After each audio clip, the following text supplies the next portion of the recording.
मला असा वाटला कि किशोरदा क्या गा रहे हैं यार, अगर मैंने इधर मिस्टेक किया तो पूरा इनको दोबारा गाना पड़ेगा. सनम तेरी कसम का गाना था कमल हसन के ऊपर.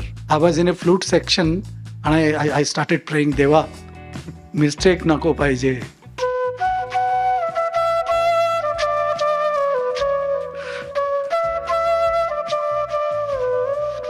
अजनबी शहर है यहाँ दोस्त बनाते रहिए, अजनबी शहर है यहाँ दोस्त बनाते रहिए, दिल मिले न मिले हाथ मिलाते रहिए.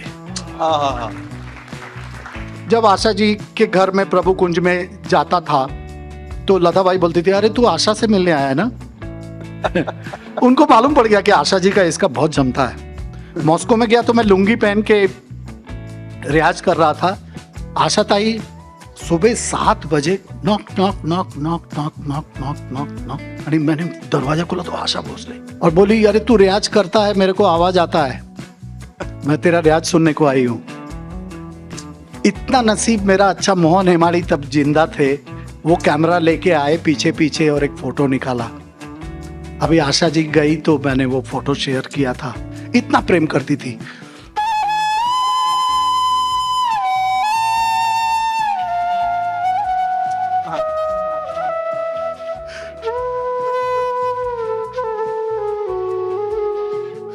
तेरी याद. क्या बात है, क्या बात है, क्या बात.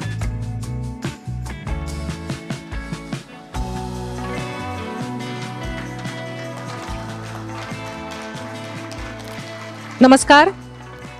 MK घारे प्रस्तुत आणि powered by Amar Builders Loksatta गप्पांसाठी जमलेल्या तुम्हा सर्वांचं मनपूर्वक स्वागत करते.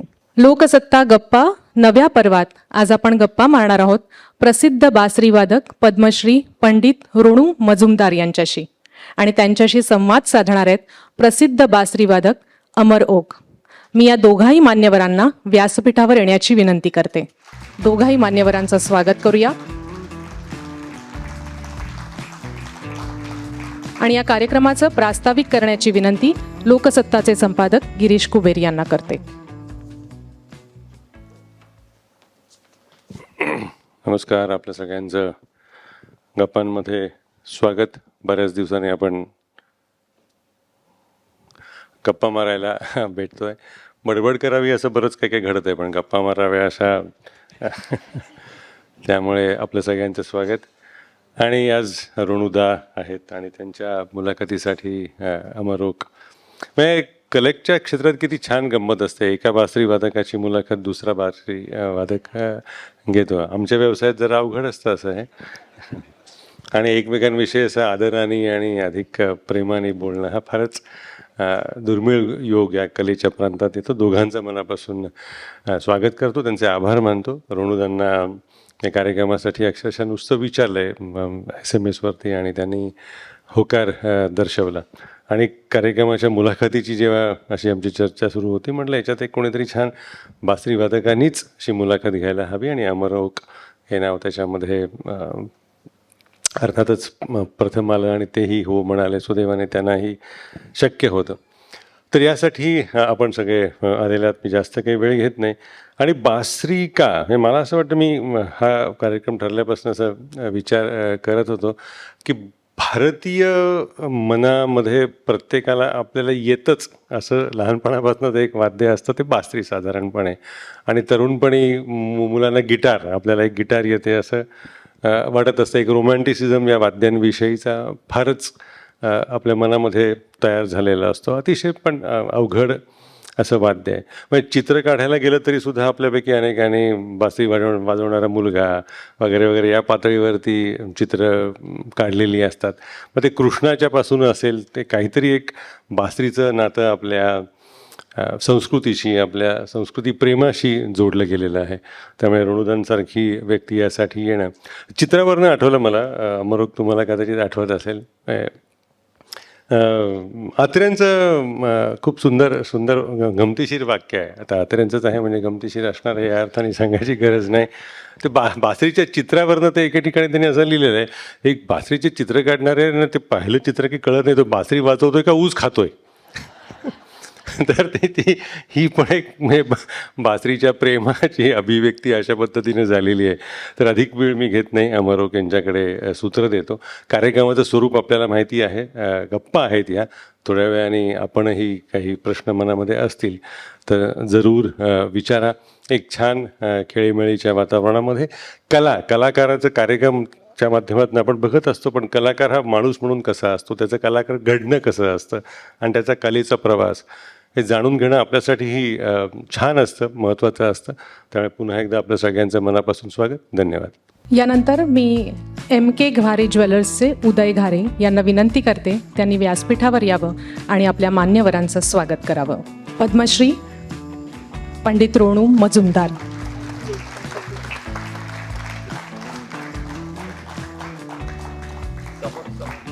प्रसिद्ध बासरी वादक अमर ओक यांचंही आपण स्वागत करावं.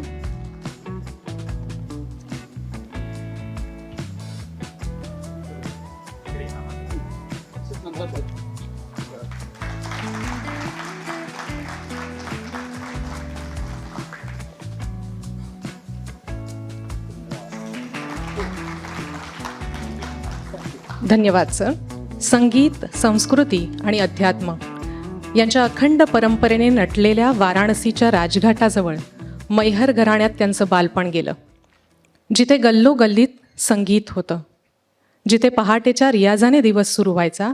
अशा वातावरणात वाढत असलेल्या पंडितजींनी त्यांच्या आजूबाजूला दिग्गज कलाकारांना तासनतास फक्त साधना करताना पाहिलं आणि नकळत अभिजात संगीत त्यांच्यात रुजत गेलं.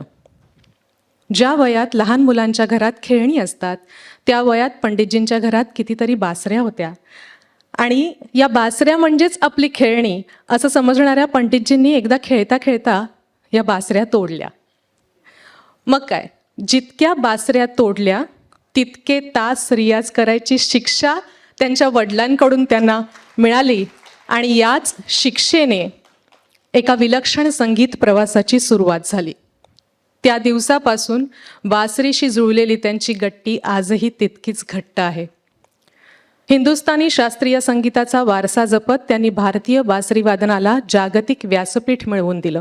तब्बल 546 संगीतकारांना एकत्र घेऊन अभूतपूर्व असा भारतीय शास्त्रीय संगीताचा आविष्कार सादर करत त्यांनी विश्वविक्रम केला.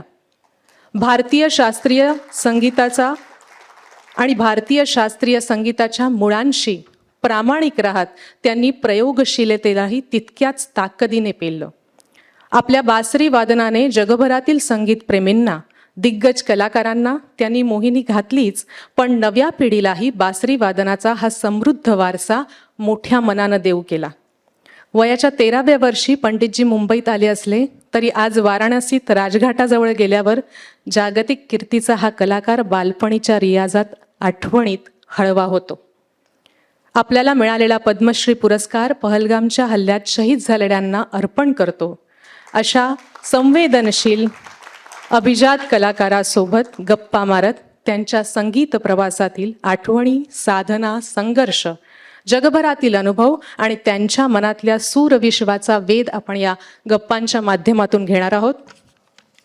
या दिग्गज कलाकाराशी संवाद साधण्यासाठी संगीताची भाषा समजणारा आणि त्या प्रवासातील सूक्ष्म भावविश्व उलगडून दाखवणाऱ्या अशा संवादकाची गरज असते आणि म्हणून आज आपल्यासोबत आहेत प्रसिद्ध बासरी वादक अमर ओक. लाईट म्युझिक मधली ग्रेस अमर ओक यांनी जपलीच, पण आपल्या वादनातून त्यांनी शास्त्रीय संगीतातला ठरावी आपल्या वादनातून जगासमोर आणला. या दोन्ही स्वतंत्र वादन शैलीत अमरजींनी मुसाफिरी केली. असा अमर बन्सीचे सर्वे सर्वा अमर ओक आज पंडितजींशी संवाद साधतील. यानंतरची सगळी सूत्र मी अमर ओक यांच्याकडे सुपूर्द करते.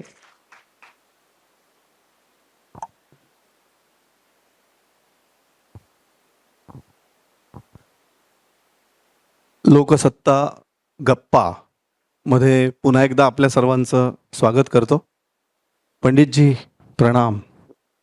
बहुत बहुत थँक्यू. तुम्ही स्वतः किती छान वाजवतात. अरे मला थँक्यू जरा भीती वाटतो. अरे बापरे. किती छान ते वाजवतात, मी नंतर तुम्हाला सांगेल. नाही नाही खरं म्हणजे मुलाखत घेणं हे अजिबातच माझ्या सवयीचा भाग नाही आहे. पण संगोराम सरांनी जेव्हा पहिल्यांदा फोन केला आणि गिरीश सर जेव्हा बोलले की रोणूदांची मुलाखत घ्यायची आहे आणि आम्हाला एका बासरीवादकानेच ती घ्यावी असं वाटतंय, तेव्हा अगदी एकाच मिनिटाचा फक्त विचार केला आणि लगेच हो म्हटलं. त्याचं कारण असं की इतक्या दिग्गज कलाकाराला शेजारून, इतक्या शेजारी बसून अनुभवता येईल, त्यांचे अतिशय समृद्ध करणाऱ्या गोष्टी, किस्से ऐकायला मिळतील आणि आपल्यासारख्या रसिकांची सुद्धा संवाद साधता येईल. ह्या एका गोष्टीपायी आम्ही लगेच हो म्हटलं आणि गिरीश कुबेर सरांना आणि संगोराम सरांना त्या निमित्ताने धन्यवाद देतो की मला इथे त्यांनी बसवलेलं आहे. मगाशी ते म्हणाले की आमच्या क्षेत्रात तसं मुश्किल आहे की एका कलाकाराने दुसऱ्या कलाकाराचं कौतुक करणं आणि असं ते थोडं मुश्किल होतं. पण आता त्यांनी ती रिस्क कशी घेतली आहे बघा. मी पुण्याचा आहे. आता पुणेकराला एका दुसऱ्या कलाकाराला शेजारी बसून त्याचं कौतुक करायचं आहे. पण हा गमतीचा भाग झाला. रोणूदांचं मी ह्या निमित्ताने थोडा आपण जी माहिती आहे त्यांच्याशी दोनदा फोनवर सुद्धा बोललो आणि थोडी माहिती काढली. त्याच्यानंतर इतकं मोठं व्यक्तिमत्व आपल्या भारतामध्ये आहे, त्यांचं एक मोठं गुरुकुल आहे मालाडला आणि अक्षरशः जगभरामध्ये त्यांनी बासरीला एक मोठं स्थान निर्माण करून दिलेलं आहे. त्यांच्या थोडक्यामध्ये अचिव्हमेंट्स सांगितल्या तर आपल्या लगेच लक्षात येईल. 1981 साली आकाशवाणीचा पुरस्कार त्यांना मिळाला होता. 96 साली ग्रॅमी अवॉर्ड्स अमेरिकेचं नामांकन त्यांना मिळालेलं आहे. Aditya Birla award 1999, lifetime अचिव्हमेंटचे 2दा अवॉर्ड मिळालेत. एक आहे सहारा इंडियातर्फे आणि दुसरा एका वृत्तपत्राचा अवॉर्ड आहे. कुमार गंधर्व अवॉर्ड मध्य प्रदेश सरकारने त्यांना बहाल केलेला आहे. संगीत नाटक कला अकादमी अवॉर्ड हा 2014 साली त्यांना सरकारने बहाल केलेला आहे आणि मागच्या वर्षी पद्मश्री या पुरस्काराने सुद्धा पंडितजी सन्मानित झालेले आहेत. त्यांच्या इतर खूप अचिव्हमेंट्स आहेत, त्यातल्या अगदी मोजक्या आपल्यासमोर सांगतो, नाहीतर 1 तास काय जास्त म्हणजे 3 तास तसेच निघून जातील. पण त्यातले अगदी मला उल्लेख करावेसे वाटले ते पंडितजी थोडेसे उल्लेख करतो मी. उस्तादजींबरोबर 2 अल्बम्स म्हणजे झाकीर हुसेन यांच्याबरोबर इथर्नल रिदम्स आणि हार्ट टू हार्ट ह्या 2 अल्बम्समध्ये रोणूदांचा सहभाग आहे. आणि आत्ता यांनी उल्लेख केला तसं 5378 बासरीवादकांना घेऊन वेणुनाद हा कार्यक्रम नाशिकमध्ये हरिजींच्या समक्ष सादर झाला. तो गिनीज वर्ल्ड रेकॉर्डमध्ये त्याची नोंद झालेली आहे. अजून एक आपण जसं इंटरनॅशनल लेवलला पंडितजींनी काम केलं हे जे म्हणतो, तर बीटल्स नावाचा एक फार पॉप्युलर ग्रुप आहे आणि त्याचे जे म्युझिक डायरेक्टर आहेत जॉर्ज हॅरिसन यांनी फार उत्तम गौरवोद्गार पंडितजींसाठी काढले, ते आपल्यासमोर सादर करतो.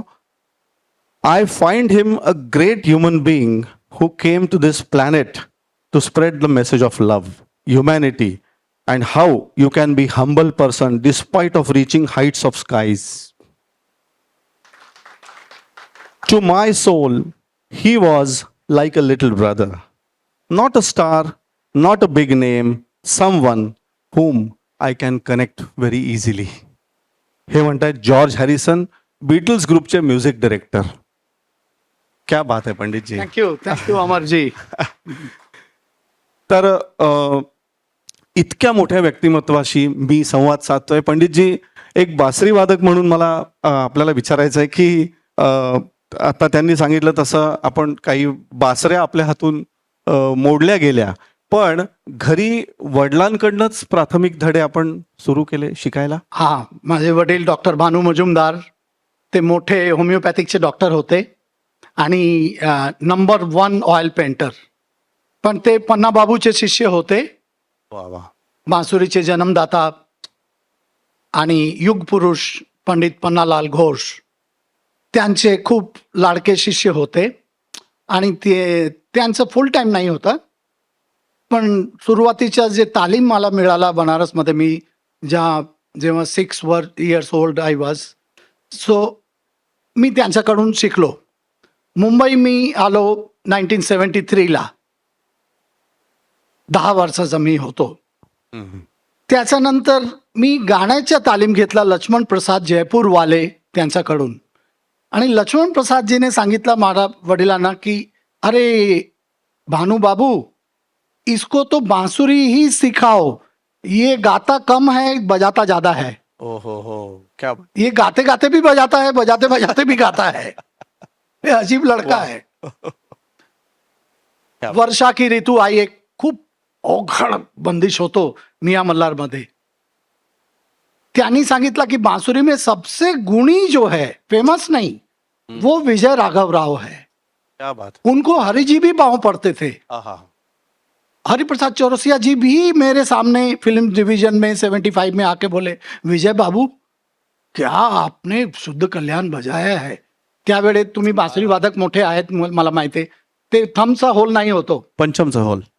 तो त्यांनी बेंड करून ते शुद्ध कल्याणचा मीड घ्यायचे. सारे पा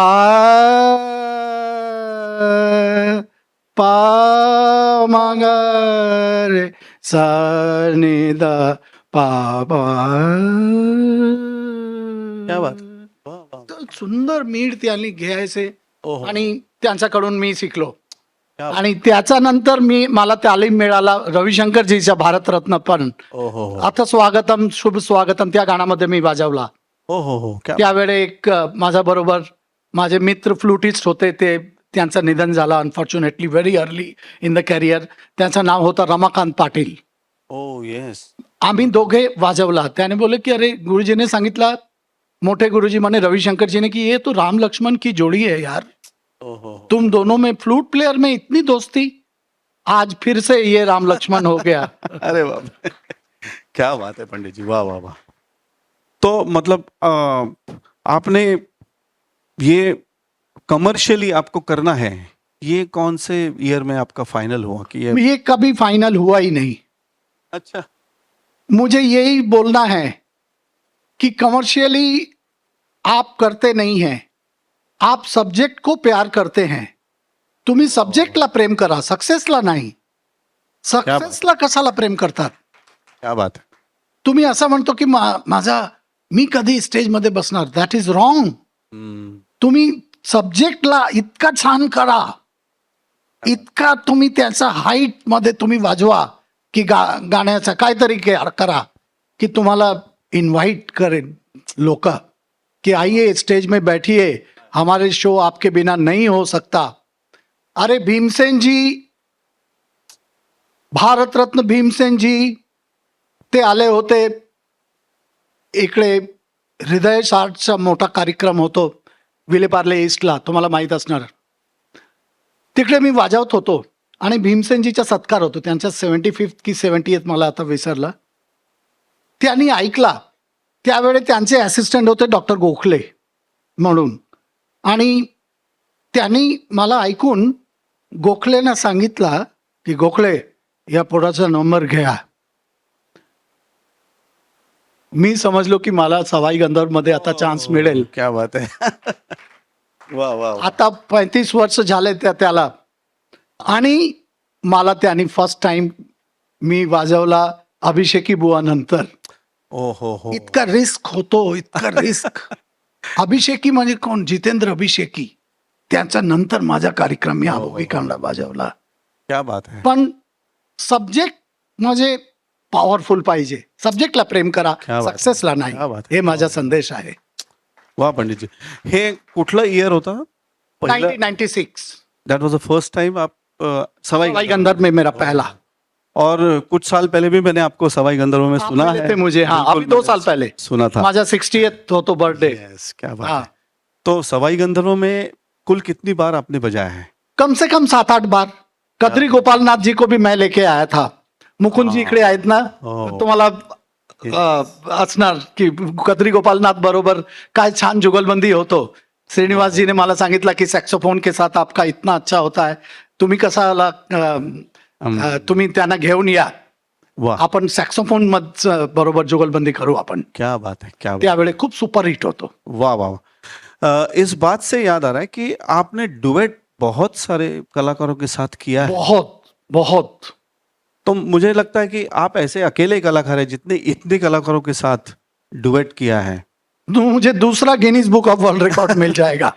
बिल्कुल बिल्कुल. 2 तो मिला है, तीसरा भी हो जाएगा. अगर काउंट करेंगे तो मेरे जितना जुगलबंदी शायद ही किसी ने किया होगा.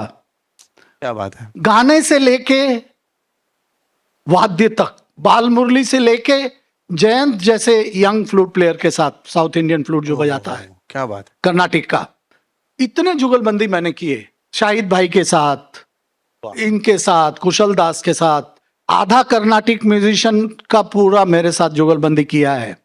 मैसूर मंजुनाथ, कुमरेश गणेश, बॉम्बे जयश्री, वोकल बरोबर फार जुगलबंदी मी केलेला आहे. वोकल बरोबर, ओह, गाण्याचं बरोबर संगत जुगलबंदी करायचं हे अवघड आहे, खूप डिफिकल्ट. मुश्किल आहे. फिमेल व्होकलिस्ट बरोबर कधी जुगलबंदी केलाय? खूप केलेला मी. आरती अंकलीकर बरोबर, बॉम्बे जयश्री आणि अरुणा साईराम, वा. आणि मेल मध्ये जयतीर्थ मेवुंडी, बालमुरली कृष्णा आणि बरेच केलेलं आहे. फिमेल व्होकलिस्ट बरोबर स्केलचा थोडासा आपल्याला जी बेस फ्लूट मिळते ती आपल्याला वाजवायला मिळत नाही ना, त्यांचा ती मी स्केल चेंज करून मी करतो.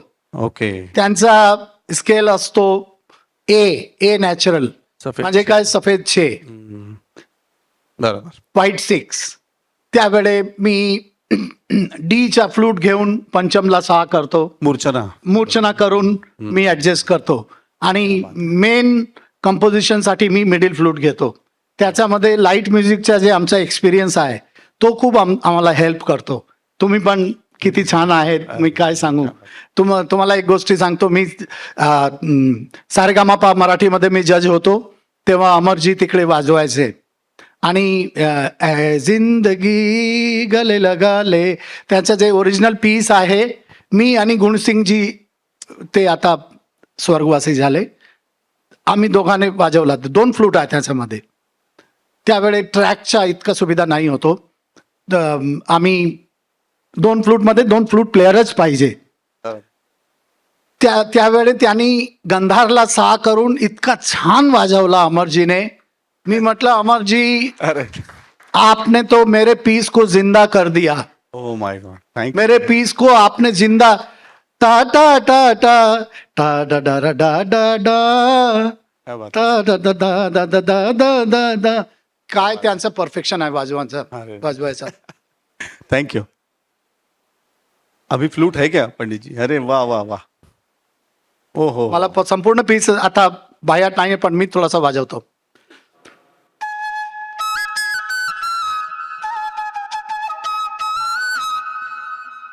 क्या बात है.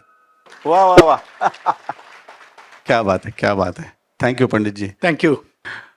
आपण मगाचपासून बघतोय की पंडितजी मराठीमध्ये सुद्धा तितक्याच सहजतेने उत्तरं देत आहेत. आम्ही असं ऐकलंय पंडितजी की तुम्हाला 9 भाषा हो. अवगत आहेत. येस. क्या बात आहे. हे कसं काय? हे मी खूप ट्रॅव्हल करत होतो लहानपणापासून, आणि माझा ग्रास्पिंग पॉवर खूप सॉलिड होतो. क्या बात. एकदा ऐकलं की मला हे होतो की मला येतो. मी पंजाबी पण, गुरु ग्रंथ साहबचा पण पाठ केलेला आहे, आणि स्पिरिच्युअल मी खूप शोधत होतो. काय धर्ममध्ये काय सांगतात वेगळ्या वेगळ्या रिलिजनमध्ये. त्यावेळी मला खूप इंटरेस्ट आला गुरु ग्रंथ साहबचा. तसा मला पंजाबीचा हे झाला. उल्हासनगरमध्ये मी राहत होतो 1974ला, तर सिंधी मला हे होतो. महाराष्ट्रमध्ये आम्ही मराठी माणूस, मराठी तो आना ही चाहिए यार, उसके बिना तो खलास है. जय महाराष्ट्र. जय महाराष्ट्र. क्या बात आहे. महाराष्ट्रले मलाच इतका पॉप्युलॅरिटी आणि सगळं मला मिळाला इकडे. मी मराठी म्हणजे आर्ट आणि कल्चरचा हब, वा वा वा. हे हब आहे. इकडे सगळं सुरुवात होतात आणि गोल तुम्हाला इकडे यायला पाहिजे. कौशिकी चक्रवर्ती ने मला म्हटलं की मेरा नाम तो महाराष्ट्र में ही हो गया. क्या बात, क्या बात. अच्छा, जो डुएट का अभी बात हुआ था जी. तो उसमें सबसे मजा या कंफर्ट जोन आपका कौन से कलाकार के साथ आपको ज्यादा मजा आता है? मुझे सबसे, ऐसे तो सभी डुएट हीरे के टुकड़े हैं मेरे दिल में, डायमंड है, मगर डॉक्टर बाल मुरली कृष्णा ओहो. वो जो थे उन्होंने 2 ही डुएट किए, एक भीमसेन जी के साथ और एक मेरे साथ. क्या बात. तो वो मेरे को बोलते थे वाह वाह. की त्यांचा इंग्लिश जरा साऊथ इंडियन इंग्लिश होतो. I am Bal Murali and you play the murali, ओहो. So you decide what I should sing. हो. मंजुल मधु मुरली लवली आज, मंजुल मधु मुरली लवली आज. मम गरे ग मद नि रे ज नि द म द मम गरे ग म प म गरे सा नि द नि रे ग रे ग रे ग रे ग नि द नि रे ग रे नि रे ग रे ग नि द नि रे ग रे नि रे ग रे मंजू. असा आमचा तिहाईचा होतो. वा, एक वा. तिहाई त्यांनी घेतला आणि एक सगळं उपज काही ठरलेला नाही होतो. हा. त्यावेळी स्टेजमध्ये आम्ही तिघून करायचे आम्ही. मंजुल मधु मुरली लवली आज, मंजुल मधु मुरली लवली आज, मंजुल मधु मुरली लवली आज, मंजुल. वाह वाह वाह. दॅट्स तिश्रम जाती इन बंदिश. म्हणजे मुखडामध्ये तिश्र करायचे. क्या बात. आणि हे लयाचा जे माझा इतका लोक म्हणतात की यार रोनूजी बहुत लयदार है, लय में बहुत खेलते हैं, याचा इंटरेस्ट मला रविशंकर जी बरोबर झाला कि लय में मजा कैसे लेने का. लय है श्वास का खेल, लप टप लुप टप. हार्टचा बीट आहे ना तो लय आहे, फक्त गणित नाही, मजा घ्यायचे लयचा. सर, रविशंकरजींबरोबरचा आपला अनुभव म्हणजे तुम्ही अतश स्वागतम आता उल्लेख केला जी. तर उसके बाद उनके साथ आपको और उनके ऑर्केस्ट्रा में भी आपने बहुत बजाया है. बहुत बहुत. और उनका कोई एल्बम भी है जिसमें आपने बजाया है? हाँ, new offering from Ravishankar and chants of India. Chants of India. Chants of India मध्ये माझ्या पॅसेजेस, त्याच्यामध्ये पण माझं नाव आहे, तुम्ही बघा. येस. साधा नी प गा सा रे नी, त्याच्यामध्ये खूप मी इम्प्रोवाइज केलेला आहे. आहा. साधा नी पा म्हणजे हिंदुस्थानी शास्त्रीय संगीताचा गाभाच मुळात उपज ह्या अंगावर असतो आणि ते अंग पंडितजींना अवगत असल्यामुळे रविशंकरजींनी त्यांना त्यांच्या बँडमध्ये, आम्हाला मॉस्कोमध्ये जे घडलं होतं आपल्याला एक स्टँडिंग ओवेशन मिळालं होतं, त्याबद्दल थोडंसं सांगा. हा, तो असा झाला की आमचे पूर्ण orchestra Ravishankarji and his group, त्याच्यामध्ये पंडित कुमार बोस होते, पंडित विश्वमोहन भट होते, पंडित तरुण भट्टाचार्य, हे सगळे आमचे गुरुभाई आम्ही होते. कुमारदा त्यांचे शिष्य नाही, पण ते त्यांचे परमानंट तबला प्लेअर होते. त्यावेळी काय झालं, आमचं जे म्युझिक आहे त्याच्यामध्ये खूप मीड आणि गमक आणि हे फार अवघड आहे, डिफिकल्ट. म्हणजे तुम्ही वेस्टर्न म्युझिशियनसाठी खूप डिफिकल्ट आहे. तर त्यांनी त्या लोकांना थोडा डिफिकल्ट झाला. निरेगामा पादा गादा पामा गारेचा निरेजानीचा धा मध्ये नीच्या मीड आहे, हे सगळं त्यांचा कंडक्टरला खूप जरा ते रागावले जरा. त्याने म्हटलं, रविशंकरजीनं त्याने म्हटलं की अरे ते लँग्वेज कन्वे, त्याला लँग्वेज कन्वे करण्यासाठी पण कोण होते, इंटरप्रेटर. त्यांनी सांगितलं की can you play our piece also.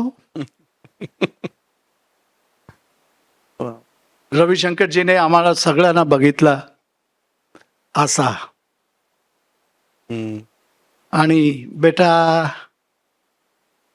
बंगालीमध्ये त्याने सांगितलं की कोण बजा सकता है. मी असं केलं. क्या बात. माझा एक स्वभाव आहे, जे काही म्युझिक असू द्या मी लिहून घेतो. नोटेशनच्या खूप परफेक्शन होतो मला लहानपणापासून. क्या बात. ते मला माहित नाही होतं की असं काहीतरी गंमत होणार, पण मी लिहून घेतला आणि आता ते रेडी होतो.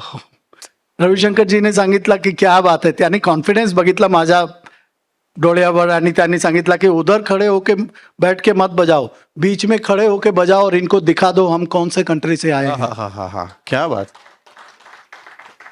जरा तुम्हाला वाजवून अरे दाखवतो. क्या बात आहे. त्याच्यामध्ये क्रोमॅटिक खूप आहे, खूप डिफिकल्ट आहे पीस इंडियन फ्लूटसाठी.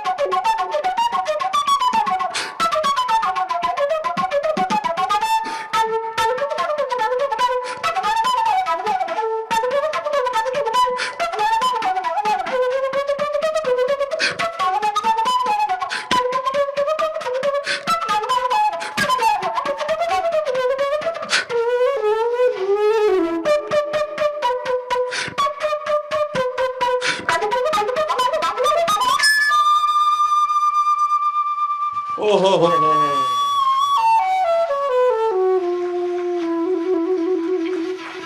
वाह वाह वाह वाह वाह क्या बात है. वाह पंडित जी. वाह वाह. थँक्यू. ओ हो हो हो हो हो हो.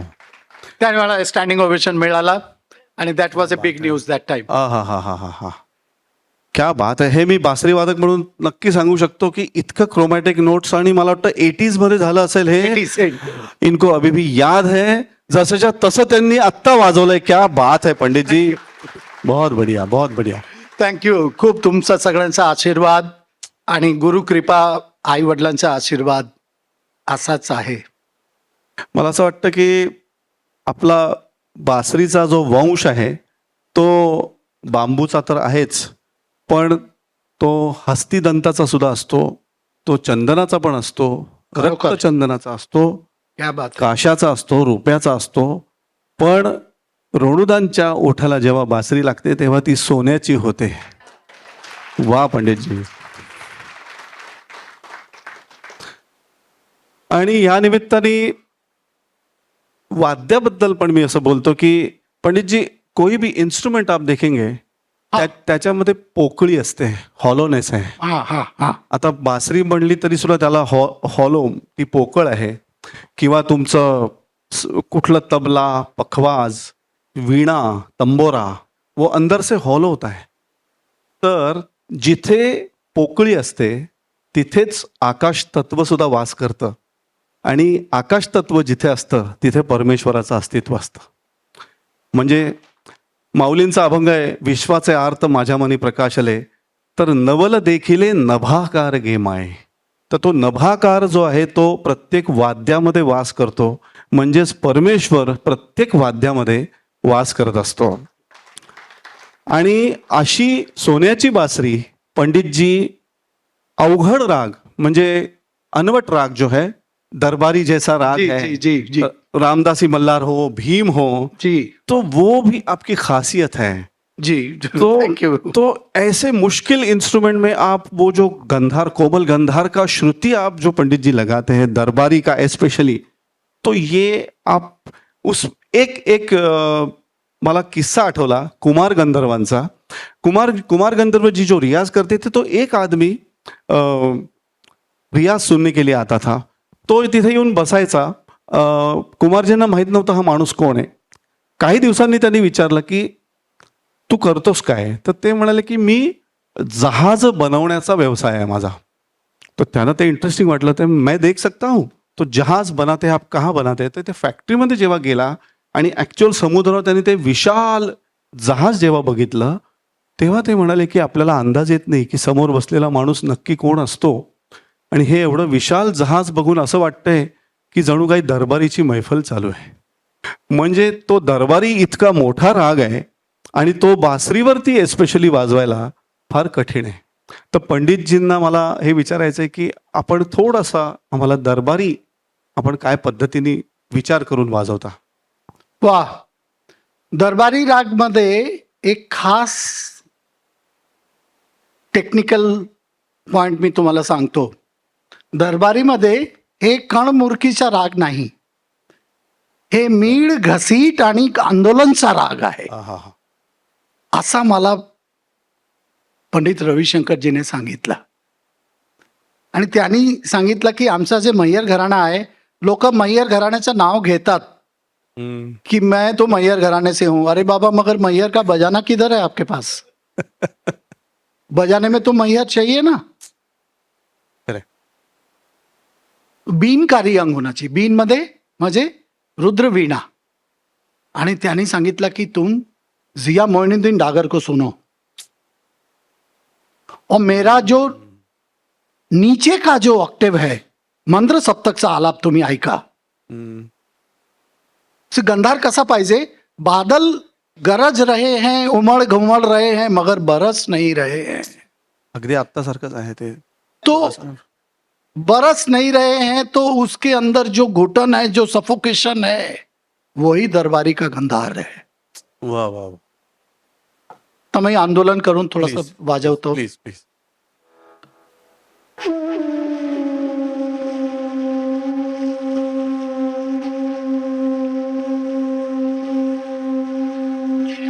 दिस इज आंदोलन.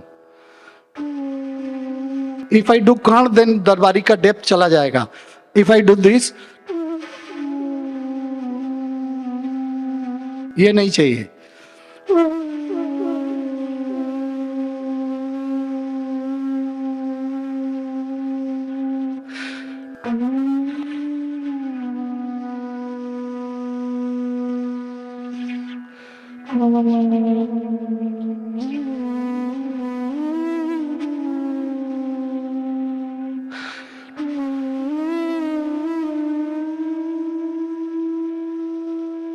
वा.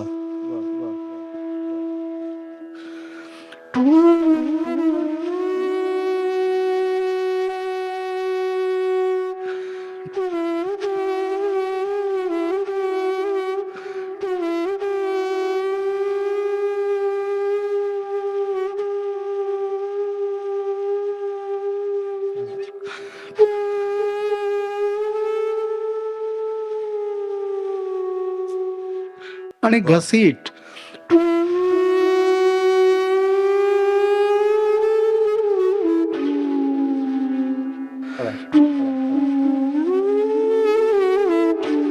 क्या बात.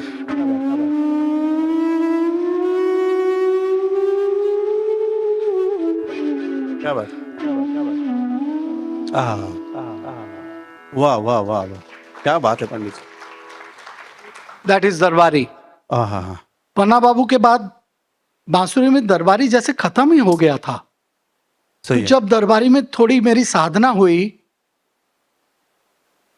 तो एक रात गंधार बजाते बजाते मेरे आंख में आंसू आ गया. मैं रोने लगा. रे रे रे गा. मैंने बोला अरे बाप रे, ये गंधार है. मैंने टाइम्स म्यूजिक को फोन किया, गौरी को. मैं बोला रिकॉर्ड कर लो, जितना भी पैसा दोगे मेरे को चलेगा, मेरा दरबारी रिकॉर्ड कर लो. रामदास पलसुले को पुणे से बुलाया ओहो. और दरबारी रिकॉर्ड किया. आहा. तो उस रिकॉर्ड का नाम ही है रोनू मजूमदार दरबारी. वाह वाह. फक्त दरबारी, बस. क्या बात है. तो क्या ये बात. दरबारी का डेप्थ है. एक और आपसे चीज सुनना चाहेंगे पंडित जी. जी जी जी. वो है कि आप जो मंत्र सप्तक लेके आते हैं, शंख बांसुरी, इसकी जरूरत आपको सबसे ज्यादा, मुझे लगता है ऐसे ही राग हैं जिसमें वो ज्यादा उभर के आता है, तो वाह, उसके बारे में. खूप छान प्रश्न केलेला आहे तुम्ही अमरजी. हा, before my era still there was a base, but that was not the part of the concert. हाँ. I never claim that I invented a bass. No, no, no. That will be lying. Truth असा आहे की कोणी वाजवायचं नाही, कोणी वाजवत नाही होते ना. मी मॉस्कोला पंडित रविशंकरजीकडे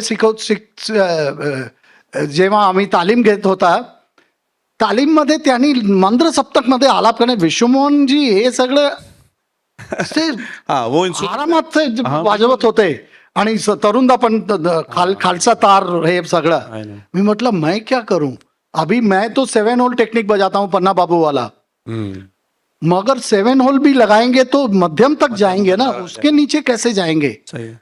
तो मैं मुंबई आके दरबारी का ही तालीम चल रहा था. इतना फ्रस्ट्रेशन हुआ, इतना frustration, I can't tell you. मैं यहाँ पे आके मेरे गुरुजी के एक शिष्य थे MM पई साहब के पास मैं गया. ते सायंटिस्ट पण होते. त्यांना मी सांगितलं मुझे एक बांसुरी चाहिए जिसमें मैं नीचे का आलाप करूं.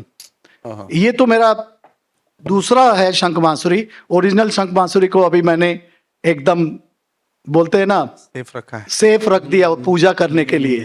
वो 2 बैम्बू का है. क्या बात तो ये जो लो का आलाप होता है ना, है. हाँ. इसमें आप 2 मिनट फिर से मैं दरबारी बजा रहा हूं.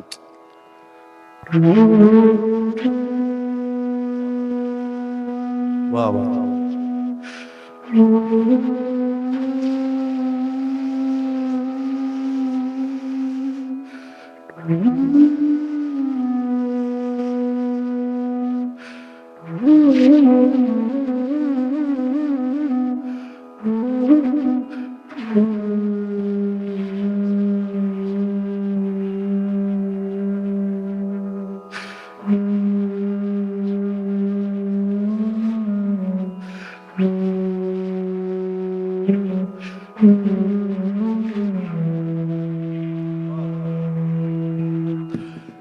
हे खालचं जे first time when I blue, मला असा वाटला की शंख वाजतो, तर मी नाव दिला शंख बांसुरी. वाह वाह वाह. पण त्याच्यामध्ये काही शंख नाही आहे, पण आवाज त्यांचा जे फर्स्ट नोट होतो ना ते गंधार होतो.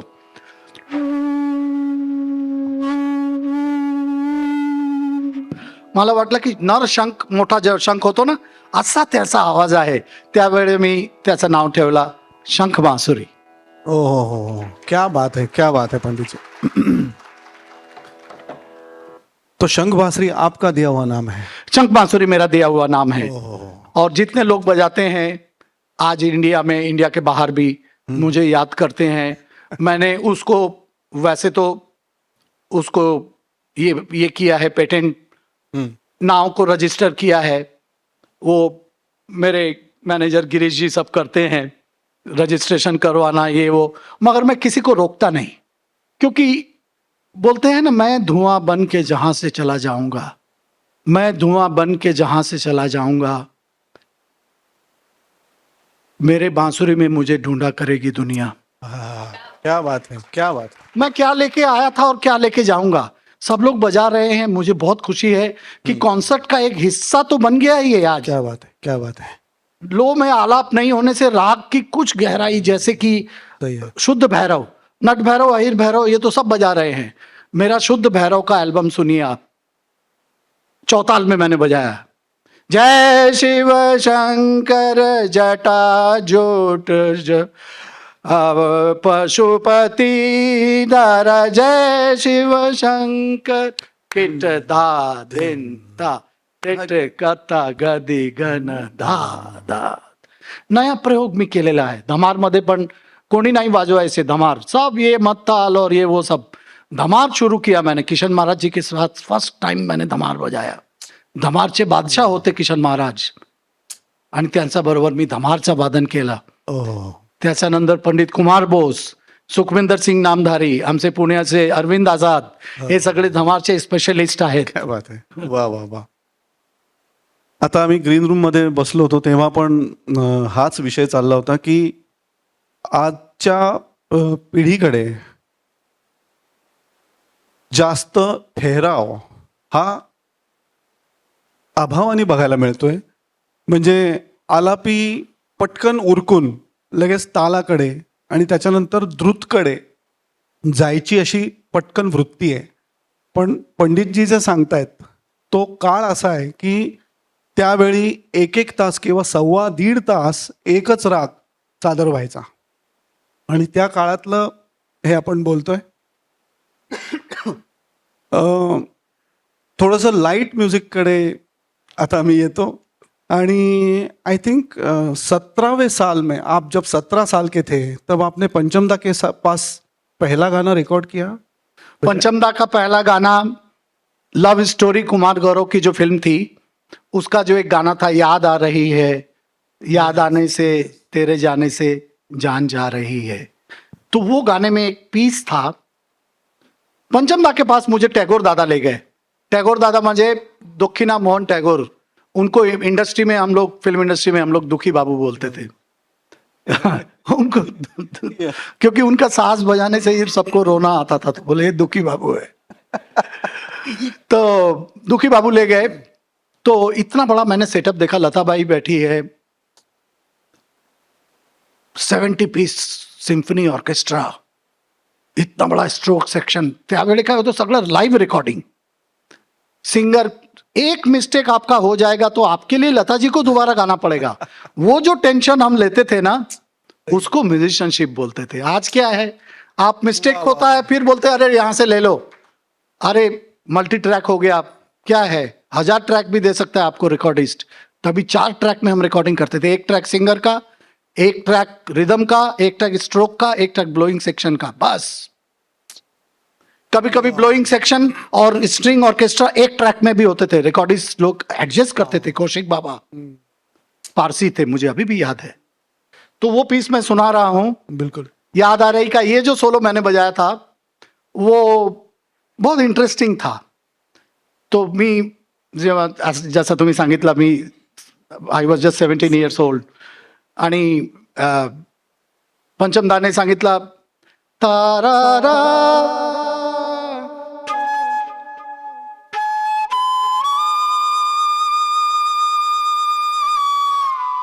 क्या बात है. टंग टंग टंग टंग टंग टंग टंग टंग टंग.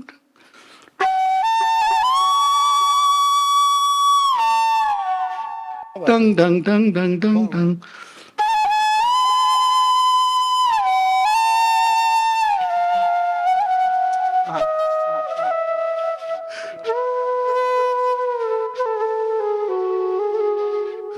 तेरी क्या बात है, क्या बात है, क्या बात है. रणुदा, अमर, एकच छोटासा प्रश्न. 17 वर्षाचे होते म्हणून लव्ह स्टोरी नॅचरल आली? काय सांगितलं त्यांनी? वो ये पूछ रहे हैं कि आप 17 साल के थे और पिक्चर भी बजाने को मिली, वो भी लव स्टोरी. तो उम्र के हिसाब से बराबर मैच हो गया. एकदम मैच. गिरीश जी क्या बात है. गिरीश जी जानते हैं आपको? गिरीश जी मेरे पूरी कुंडली जानते हैं. चलो, लेकिन मैं नहीं पूछता हूँ उसके बारे में. अच्छा, पंचमदा के पास आपने कितने फिल्मों में बजाया? मैंने कम से कम 50 फिल्म में बजाया. ओ हो. ज्यादा. क्या बात है, क्या बात. ज्यादा, कम से कम 100 फिल्मों में. ओ हो. और आशाताई से जो मेरा क्लोजनेस हुआ वो एक बंगला गाना में हुआ. वो मियां मल्हार में था. बाशिशुने की घरे थाका जाए, बाशिशुने की. तो ये गाने में थोड़ा पीस दिया मुझे बबलूदा ने, बासुका का मनोरिदा ने.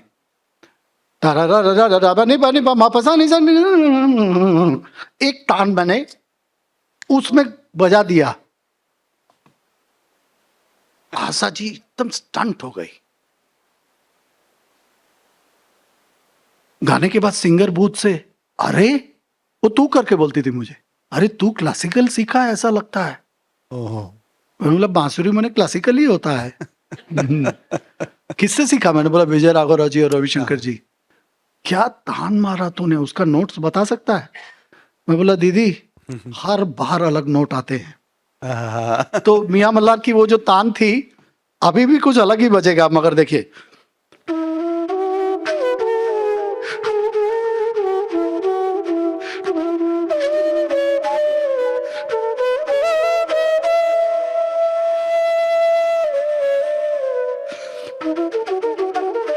This is the piece, M1.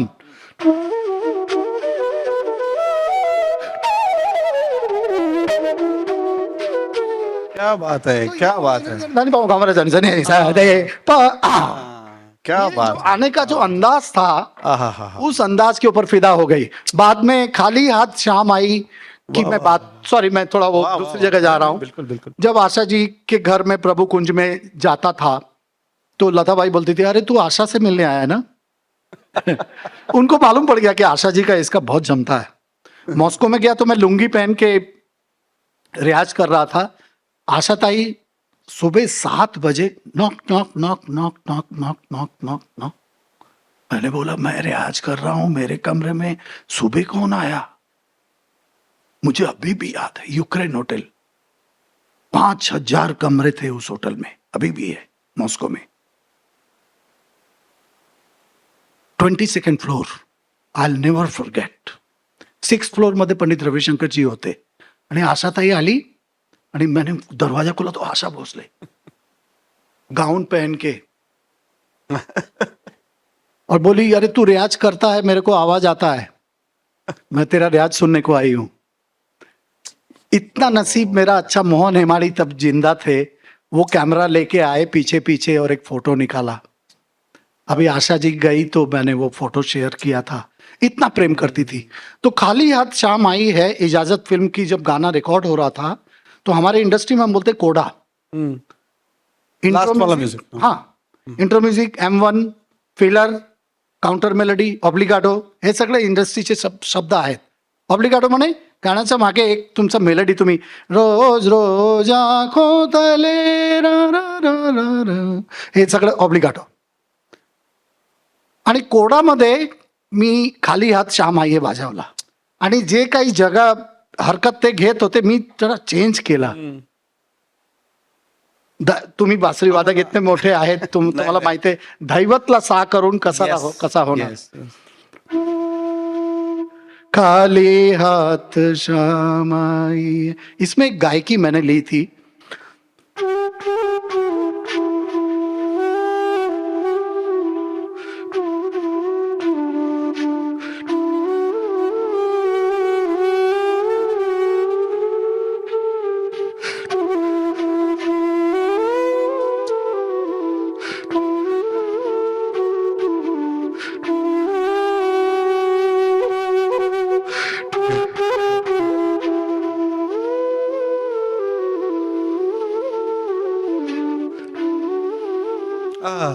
क्या बात है। खाली हाथ श्याम आई है, खाली हाथ जाएगी। आहा हा हा हा। सो शी सेड, मैं जितना गाती हूं उसके आगे तू कैसे निकल जाता है। मिराजे गजल में भी ऐसा ही हुआ। सलोना सा सजन में मैंने कोमल नी लगा दिया था, सलोना सा सजन और मैं हूं। तो गुलाम अली भाई भी मुझे बहुत प्यार करते थे, मेरे साथ पंजाबी में बात करते थे, लाहौर से मुझे फोन करते थे। खैर, सलोना सा सजन, ये मेरी ये थी। वो गुलाम अली जी ने गाने नहीं दिया उनको, नहीं तो पूरा दीदी ने याद कर लिया था मेरा। अच्छा, देखिए मैं सुनाता हूं।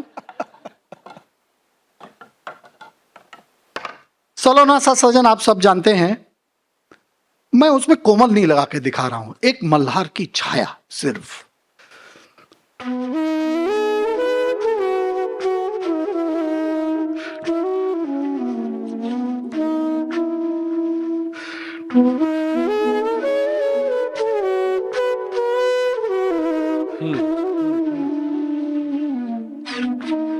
क्या बात है, क्या बात है।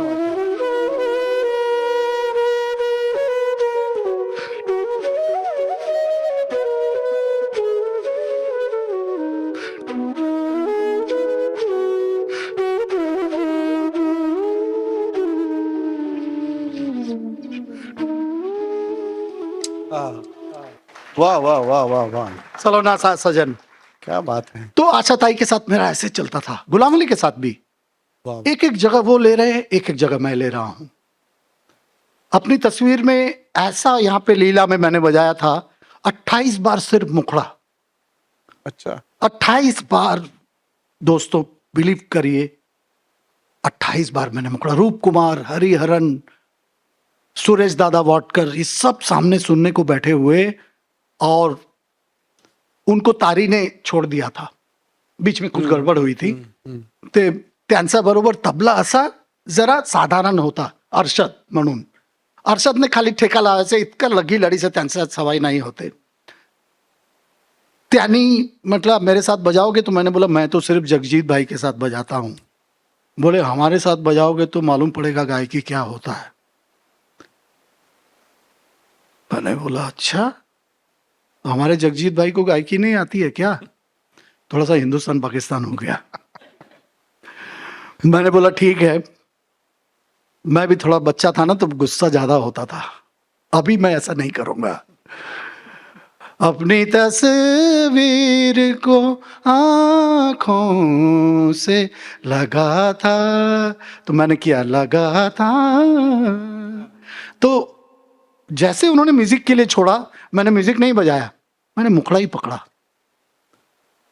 और हर बार जब मुखड़ा बजाऊं तो सामने से बोले क्या बात है, क्या बात है, क्या कहने, वाह वाह. एक बार और एक बार 27-28 बार सिर्फ मैंने मुखड़ा ही बजाया. जैसे मैं 2 बार सिर्फ बजा के दिखा रहा हूं. देखिए वैरायटी.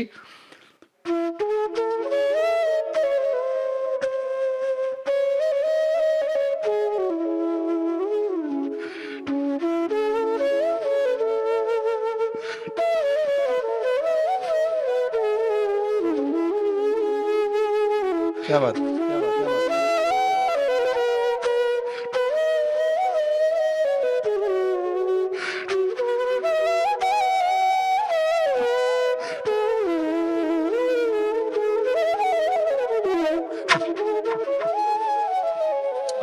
क्या बात है. अपनी तस्वीर, वाह वाह वाह वाह वाह. अपनी तस्वीर को बोलते हम लोग बोलते कि किसी चीज को पीस डालो. तो पीस डालो मतलब एक गाने बजाने का लैंग्वेज है. मतलब उसको पीस के खा जाओ. क्या बात तो उसको खा लिया था मैंने. तो वो एक टाइम था. आज तो नाही पंडितजी, असं ऐकल्यानंतर 28 काय शेकडो वेळा तुम्ही ऐकवलं तरी आम्ही ते आनंदाने ऐकू. क्या बात है. थँक्यू. बहुत बढ़िया. बहुत काही काही इम्पॉर्टंट लोक बसले आहेत. मला इतका चांगला, इतका आनंद येतो. कुलकर्णी साहेब पण आला आहेत. अरे क्या बात है. क्या बात है. अच्छा, एक और पूछना था की ही इतकी खासियत मला वाटते पंडितजींची. मगाचपासून ते बासरी पण वाजवतायत आणि गाणं सुद्धा म्हणतायत. पण गाणं स्केल तिकडे तंबोरा लागलेला नाहीये. गाणं कुठलं आहे त्यांच्या फक्त डोक्यात आहे. ते ज्या स्वरात गातायत बरोबर बासरी पण त्याच सुराची आहे.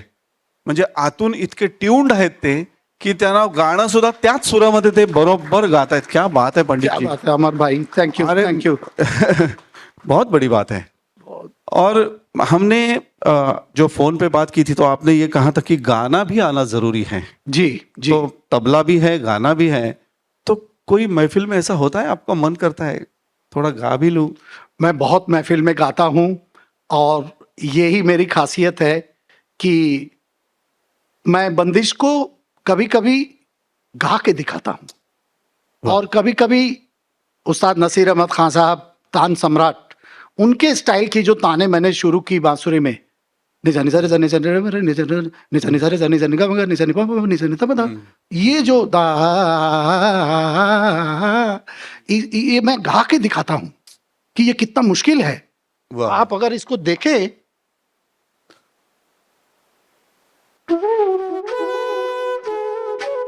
राग कामोद,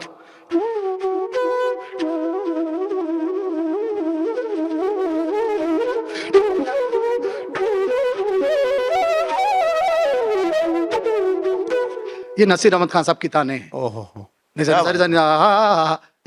ये तानों को बांसुरी में मैंने लाया. ये नहीं था पहले. बरोबर है. तो ये एक एक चीज मेरे बाद भी होगी. सब्जेक्ट से आप छोटे हैं, सब्जेक्ट आपसे बड़ा है. आज सचिन तेंदुलकर इतने वाह, बड़े वाह, क्रिकेटर हैं मगर वो क्रिकेट से बड़े नहीं हैं.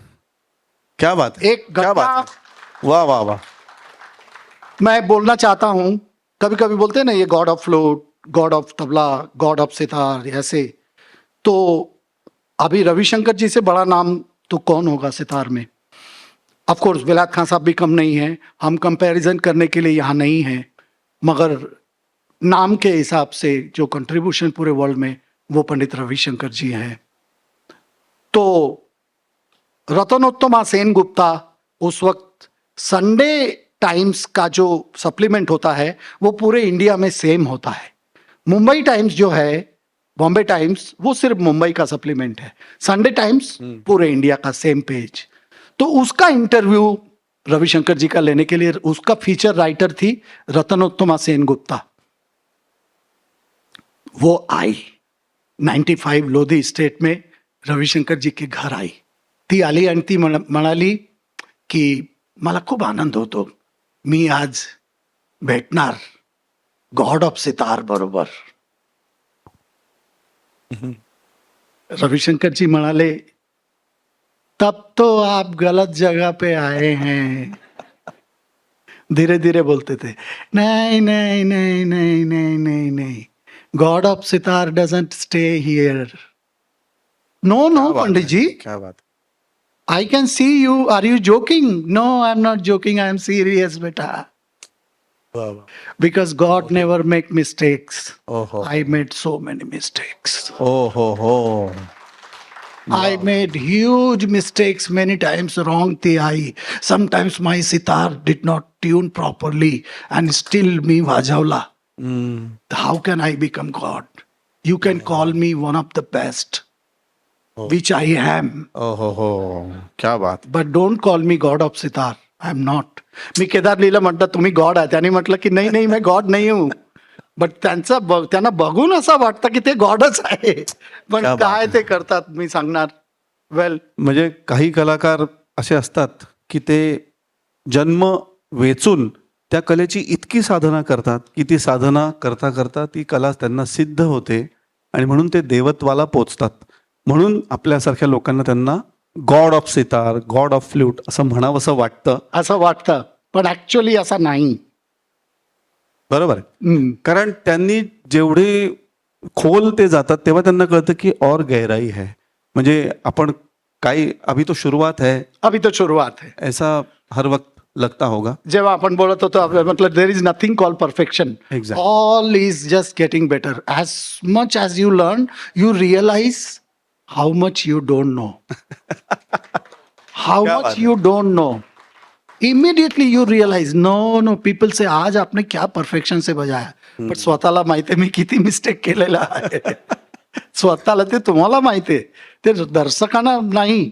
तुम्हाला माहिती आहे, तुम्ही घरी जाऊन विचार करतात, कल मैं ये प्रॅक्टिस करूंगा, आज तो ये गलती हुई.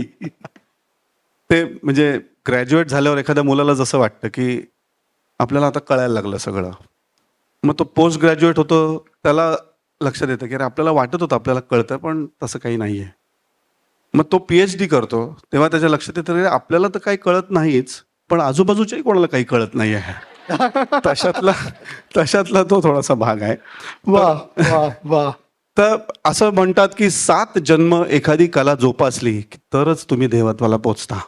तर मला असं पक्क वाटतं पंडितजीकडे बघून की हा त्यांचा 7वा जन्म आहे. 6 जन्म ते नक्कीच आराधना करत आलेले आहेत आणि हा 7वा जन्म आहे त्यांचा, सिद्धतेचा जन्म आहे. गुरुजी, आप यही सवाल थोड़ा आगे ले जाते हैं कि और आपको क्या करना बाकी है ऐसा आपको लगता है? आपने इतना हाइट ऑफ स्काइज आपके बारे में बताया वो जॉर्ज साहब ने, तो और क्या हासिल करना बाकी लगता है आपको? अभी तो सफर की शुरुआत है. अभी तो सफर में धूप तो होगी, जो चल सको तो चलो. यहाँ पे भीड़ बहुत है, निकल सको तो चलो. यहाँ किसी को कोई सहारा नहीं देता, मुझे गिरा के तुम संभल सको तो चलो. क्या बात, क्या बात है. मैं चल रहा हूँ, मुझे बांसुरी सीखना है अच्छी तरह, और मुझे गाना है उसके ऊपर, क्योंकि कभी कभी सुनता हूं, ऐसी निकसी चांदनी ऐसी निकसी, मा प ग म नि ध नि ज नि प नि मा प ग म ध म ध नि सा नि. शहाना बहार. क्या बात. शहाना बहारचा मी आता प्रॅक्टिस करतो हा, हा. की कसा आपण शहाना बहार वाजवायचे. आणि रामदासी मल्हार जेव्हा थोडासा कॉन्फिडन्स आला, हरिजी बसले होते, ये प्रोग्राम होतो जयपूर जेम्सचा आणि हरिजी समोर बसले आणि ते मोठे आमचे सगळ्यांचे गुरुच आहेत. गुरु इथे ज्ञान माझ्या गंडाबंधन विजय राघवरावजीचे आहे, पण हरिजी पण गुरुसारखे आहेत ना, ते गुरुच आहेत. ते त्यावेळी त्यांनी ते बसले होते. मी म्हटलं की आज पंडित जी बैठे हैं, इनको सोचे बिना तो बांसुरी हो ही नहीं सकता. इनको नहीं सोचेंगे तो सोचना पड़ेगा, नहीं भी सीखेंगे तो सीख लेना पड़ेगा.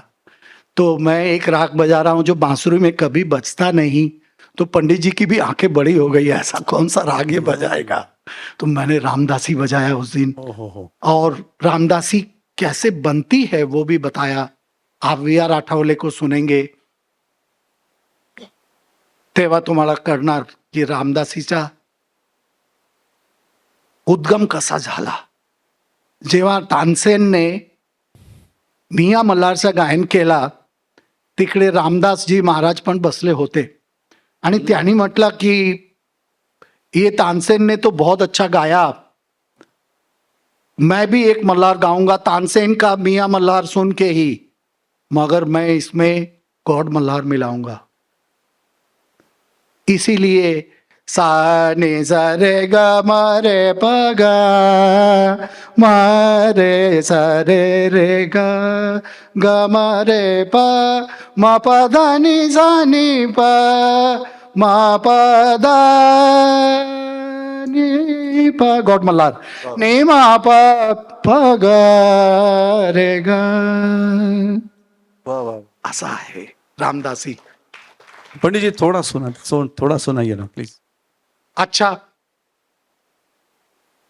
रामदासी की जो मैं बंदिश बजाता हूं वो इतनी सुंदर है. रामदासी में पहले नॉर्मली शुद्ध गंधार लगता है, फिर कोमल गंधार, मगर ये ऐसी बंदिश है, ये हेमंती शुक्ला करके एक सिंगर है कोलकाता के, उनके बाबूजी ने ये बनाया और मुझे उन्होंने दिया. और देवज्योति बोस जो कुमार बोस जी के भाई, एक्चुअली उन्होंने दिया. वो थ्रू आर्ट आता है ना. तो मैं थोड़ा एक दो फ्रेज बजाता हूं रामदासी का. देखिए, हरि जी ने उस दिन इतना आशीर्वाद दिया, बोले क्या रामदासी आज तुमने बजाया. जब मैं पूरा प्रोग्राम सुना उन्होंने मेरा,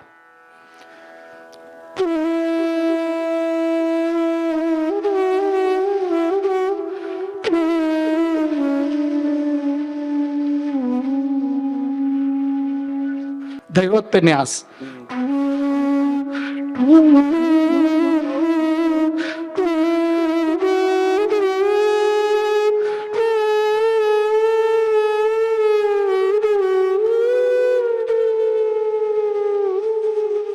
इसका आंदोलन मध्यम से है, इसका दरबारी का नहीं है.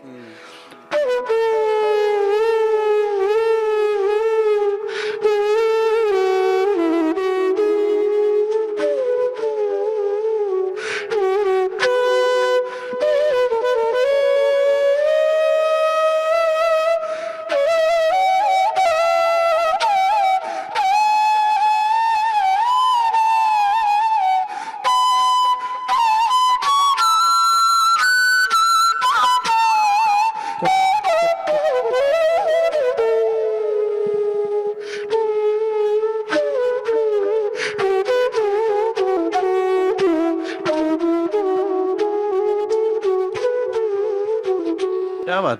वाह वाह वाह वाह वाह वाह.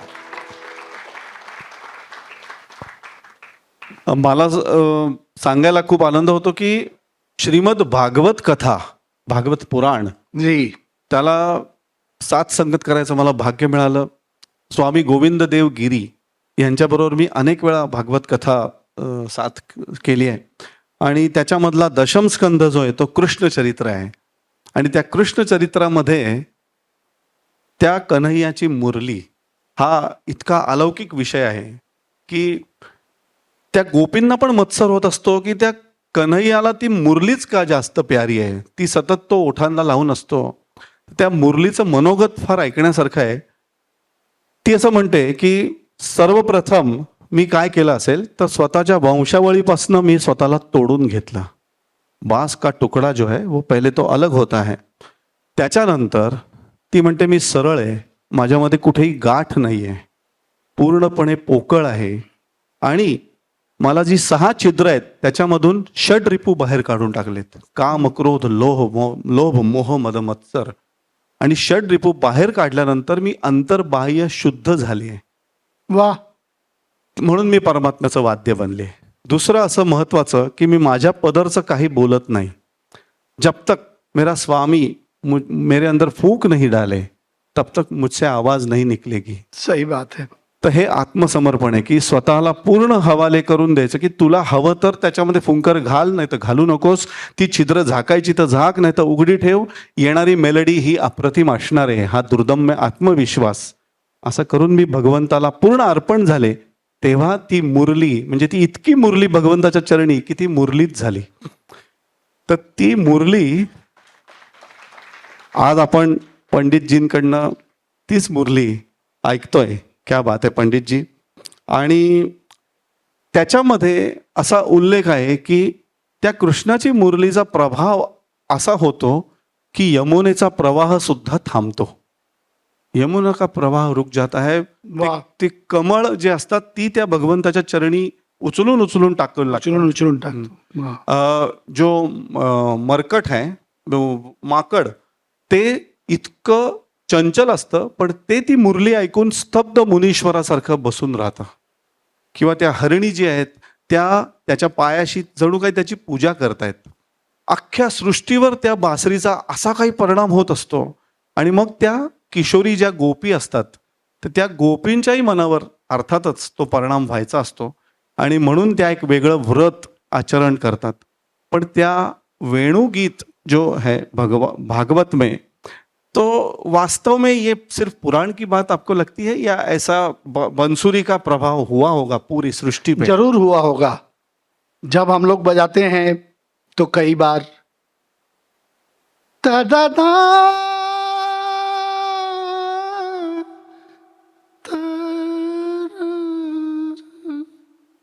बिस्मिल्लाह खां. रोते हुए एक आदमी आया मेरे पास, बोले आपने वैसा कोमल रे लगाया, मुझे रोना आ गया. जब इंसान क्या बात. का ये कोमल हृदय रोता है तो भगवान जब बजाते होंगे तो ये जरूर होगा. क्या बात. भगवान ने बजाया ना तो वो मुरली कैसी होगी. हा. म्हणून हरिजींनी एका इंटरव्यू मध्ये सांगितलं होतं की कन्हैया जैसी मुरली बजाना चाहता हूं. वाह. तो उनको वो दिखता होगा कि क्या वो मुरली बजी होगी कन्हैया से. म्हणजे वाऱ्या पंचमहाभूतांसकट अख्ख्या ब्रह्मांडावर ज्याची सत्ता आहे त्यांनी जेव्हा त्या मुरलीमध्ये स्वर भरायचं ठरवलं असेल तर ते किती अलौकिक असेल. किती अलौकिक. क्या बात है, क्या बात है. क्या बात. एक और भी चीज पूछनी थी कि आप देश विदेश सभी जगह बजाते हैं जी. तो ऑडियंस जो है उसमें भी मतलब वो तो गोकुल की बात है, गोप गोपियां सब ठीक है. आज की गोप गोपियां भी हैं जी. ऑडियंस में बैठी होती है तो वो भी प्रभावित होती होगी. गिरीश जी ने आपका 17वें साल का जिक्र किया था तो शायद किटी पार्टी करके आई होंगी, पता नहीं. लेकिन क्या कैसा अनुभव रहता है? अनुभव बहुत अच्छा रहता है. इंडिया में बजाने की मजा कुछ अलग है क्योंकि इंडियामध्ये काय होतं तुम्हाला दाद मिळतं. पण बाहेर काय होतं ते असं मूर्तीसारखं ऐकतात. वो कुछ बोलते नहीं, ऐसा लगता है अपना प्रोग्राम फ्लॉप जा रहा है. पहले जब मैं 1985 में अमेरिका गया तो जेव्हा मी वाजत होतो आलापमध्ये काही दाद नाही. ते वेस्टर्न क्लासिकलचा त्यांना असा कल्चर आहे ते काही साऊंड नाही करतात. Actually they are respecting your music. But काय होतो तुम्हाला इतके इंडियाचा तुम्हाला तो रिस्पेक्ट नको असा वाटतो. हा ते रेस्पेक्ट जरा अवघड आहे. अवघड आहे. पण एंड मध्ये ते इतका क्लॅप देतात and standing ovation and curtain call means you are gone from the stage again you have to come and play one piece.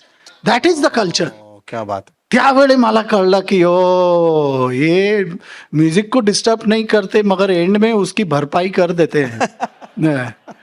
तो वो नर्वस फिर मेरा निकल गया. क्या बात है, क्या बात. अच्छा, रिकॉर्डिंग भी आपने बजाए हैं, लाइव शोज भी बजाए हैं. जी जी. ज्यादा किस में रमते हैं आप? क्या अच्छा live show. Live live show में कोई रिटेक नहीं है ना. और वाइब्स भी है ना, Vibes भी ऑडियंस है। की एनर्जी है आपकी, ऑडियंस की एनर्जी है, यू आर राइट। है ना वो लाइव शो के जैसा कुछ नहीं है। क्या लाइव शो में उसी वक्त आप परीक्षा देते हो, उसी वक्त आप पास होते हो, नापास होते हो, डांट खाते हो, तालियां मिलती है, फिर रात को नींद नहीं आती, फिर आप सोचते हो क्या क्या हुआ, फिर इसीलिए फिर आप प्रे करते हो। बहुत लाइव शो सबसे ज्यादा पसंद है मुझे। बिल्कुल बिल्कुल, रिजल्ट वही लगता है ना, सीधा सीधा रिझल्ट। बिल्कुल. अच्छा, आपल्याला ऑडियन्स हो मला असं वाटतं की अनेकांना अनेक प्रश्न असतील. सगळ्यांचा प्रतिनिधी म्हणून सुरुवात करतो. रणुदा, 2 सवाल आहे. पन्नालाल घोष, म्हणजे तुम्ही विजयराघव यांचं नाव घेतलंतच. पन्नालाल घोष आणि मग हरिप्रसाद चौरासिया, हे गाण्यामध्ये घराणी असतात, बासरी वादनामध्ये ही घराणी असतात, अशा पद्धतीची एक चर्चा असते. फरक काय दोघांच्या शैलीमध्ये, पहिला एक प्रश्न. आणि दुसरं असं की तंतुवाद्यामध्ये एक म्हणजे सतार असेल, संतूर असेल, व्हायोलिन असेल, एक रेझोनन्स मिळतो. वादकाला एक उसंत असते. ते हेल्प होतो. हा, मग बासरीमध्ये ती जागा कशी भरून काढतात? बासरीमध्ये तेच चॅलेंज आहे. बासरीमध्ये इतकं नर्वसनेस होतो बिगिनिंगमध्ये, खूप एम्प्टीनेस वाटतो, कारण की तुमच्याकडे काही नाही. जेव्हा तुम्हाला श्वास संपतो त्याला त्यावेळी तुम्हाला असं वाटतं की काय करू आपण, बिकॉज युअर श्वास is over. And that's why many people keep one flute support. त्यांचे शिष्य की कोणतरी तुमच्या स्टाईल ज्यांना माहिती आहे ते तुम्हाला संगत करतात. माझ्याबरोबर माझा खूप पटे शिष्य कल्पेश खूप संगत करतो आणि तो भरतो तो जागा. हरिजी पण मल्हारराव कुलकर्णी त्यांच्याबरोबर वाजवते मी बघितला. ते मल्हारराव कुलकर्णी हरिजींपेक्षा ते मोठे होते, पण ते संगत करत होते. मी बघितलं डालसमध्ये मी व्हिडिओ पण आहे. After that also Vivek Sonar आता संगत करतो. संगत पाहिजे. बासरीमध्ये खूप डिफिकल्ट आहे sir. That's why Bismillah Khan Sahab always took many shehnais with him to fill up the gap, because that is also shehnai has no resonance. बासरी सारखाच आहे तो. आणि जे दुसरा सवाल तुमचा आहे तो खूप महत्वाचा प्रश्न आहे. पन्ना बाबू पण एकदा पीटीआईचा मला फोन आला की ऐसा है साहब, हम हर साल, त्याचं नाव काहीतरी दीपक सेन होता, he is in PTI, press trust of India. आणि त्याने म्हटलं की हर गोकुल अष्टमी को हम एक ही बांसुरी वाले का इंटरव्यू लेते हैं, ये साल आपका लेंगे. त्याने हेच प्रश्न मला विचारला, हरीश जी और पन्ना बाबू में फर्क क्या है? ते नाव आमचं. हाँ धंधा तो एक ही है, मगर दोनों का नाम मैंने रख दिया. वो नाम मैंने दिया. हरीश जी के सब शिष्यों ने मुझे फोन किया, बोले पंडित जी ऐसी बात आपने बोल दी, हम शिष्य लोग भी नहीं बोल पाए, आपने बोल दिया. मैंने बोला पन्ना बाबू महादेव की है और माँ यशोदा है हरीश जी. वाह वाह वाह. देवकी ने कृष्ण को जन्म दिया, पन्ना बाबू ने बांसुरी को जन्म दिया. पाल पोस के बड़ा किया हरीश जी ने. वाह वाह वाह. और स्टाइल में फर्क जो है, पन्ना बाबू मैहर तो गए थे मगर उनको जमा नहीं. मगर जो लोग सोचते हैं कि आलाप जोड़ झाला पन्ना बाबू ने नहीं बजाया, वो गलत है. उसकी रिकॉर्डिंग मेरे पास है, मुझे नयन दादा ने दी है, नयन घोष उनके जो भतीजे हैं. मगर पन्ना बाबू ने ख्यालंगी चालू रखा. तो बाबा अलाउद्दीन खान साहब से उन्होंने सिर्फ राग की तालीम ली. और हरीश जी ने क्या किया, वो भी बड़ा ख्याल बजाते थे, वो भी मैंने सुना है. भोलानाथ जी से ओरिजिनली सीखा, इसीलिए हरीश जी के बजाने में बीनकारी कम है. भोलानाथ जी का जो आलाप का स्टाइल वो ही ज्यादा है, क्योंकि गुरु माँ के पास तो गए तब तक स्टाइल तो बन चुकी थी. तो बने हुए स्टाइल को कैसे तोड़ सकते हैं ना. तो हरीश जी ने वो आलाप जोड़ झाला को उन्होंने फेमस किया. तो दोनों की कंट्रीब्यूशन इतनी बड़ी है. और जो लोग बोलते हैं कि हमने थम शुरू किया, उनको पन्ना बाबू की फ्लूट में दिखा सकता हूं. हमारे कुलकर्णी साहब बैठे हैं, इन्होंने, कुलकर्णी साहब तुम्हें जरा उभा जरा, पन्ना बाबू पे इतनी बड़ी किताब लिखी, एक जोरदार ताली उनके लिए. त्यांच्याकडे एक असा बासरी आहे, हे जे थंबचा आम्ही होल लावतो आता, आणि लोक असा क्लेम करतात की आम्ही आविष्कार केला. त्यांना पन्ना बाबूच्या फ्लूट बघायला पाहिजे. त्यांनी हे मीड काढला.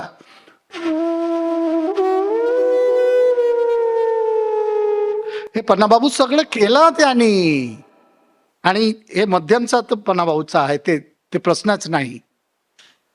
त्यावेळी आम्हाला श्रीराग इतके इझी होतो. तुम्ही श्रीला कसा वाजवणार? महापाने सरे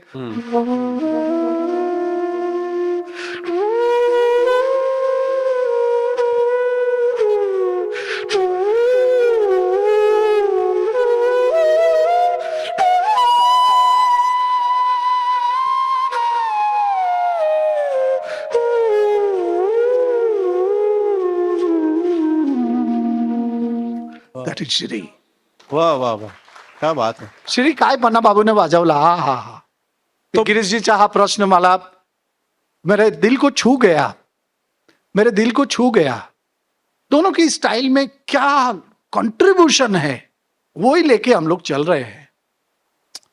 तो बांसुरी में जो मॉडिफिकेशंस होते रहते हैं, हमारे पुणे के पंडित केशव गिंडे जी हैं, हाँ, उनका एक केशव वेणु है जो खर्च में षड्ज तक एक चला ही जाता बांसुरी है. में वो जाते एक ही हैं. बांसुरी ये में. उनका कंट्रीब्यूशन है. ये उनका है. यस, तो ये मॉडिफिकेशंस होने चाहिए बांसुरी में. है होने चाहिए. प्रयोग कभी रुकना, पानी रुक जाएगा तो गंदा हो जाएगा.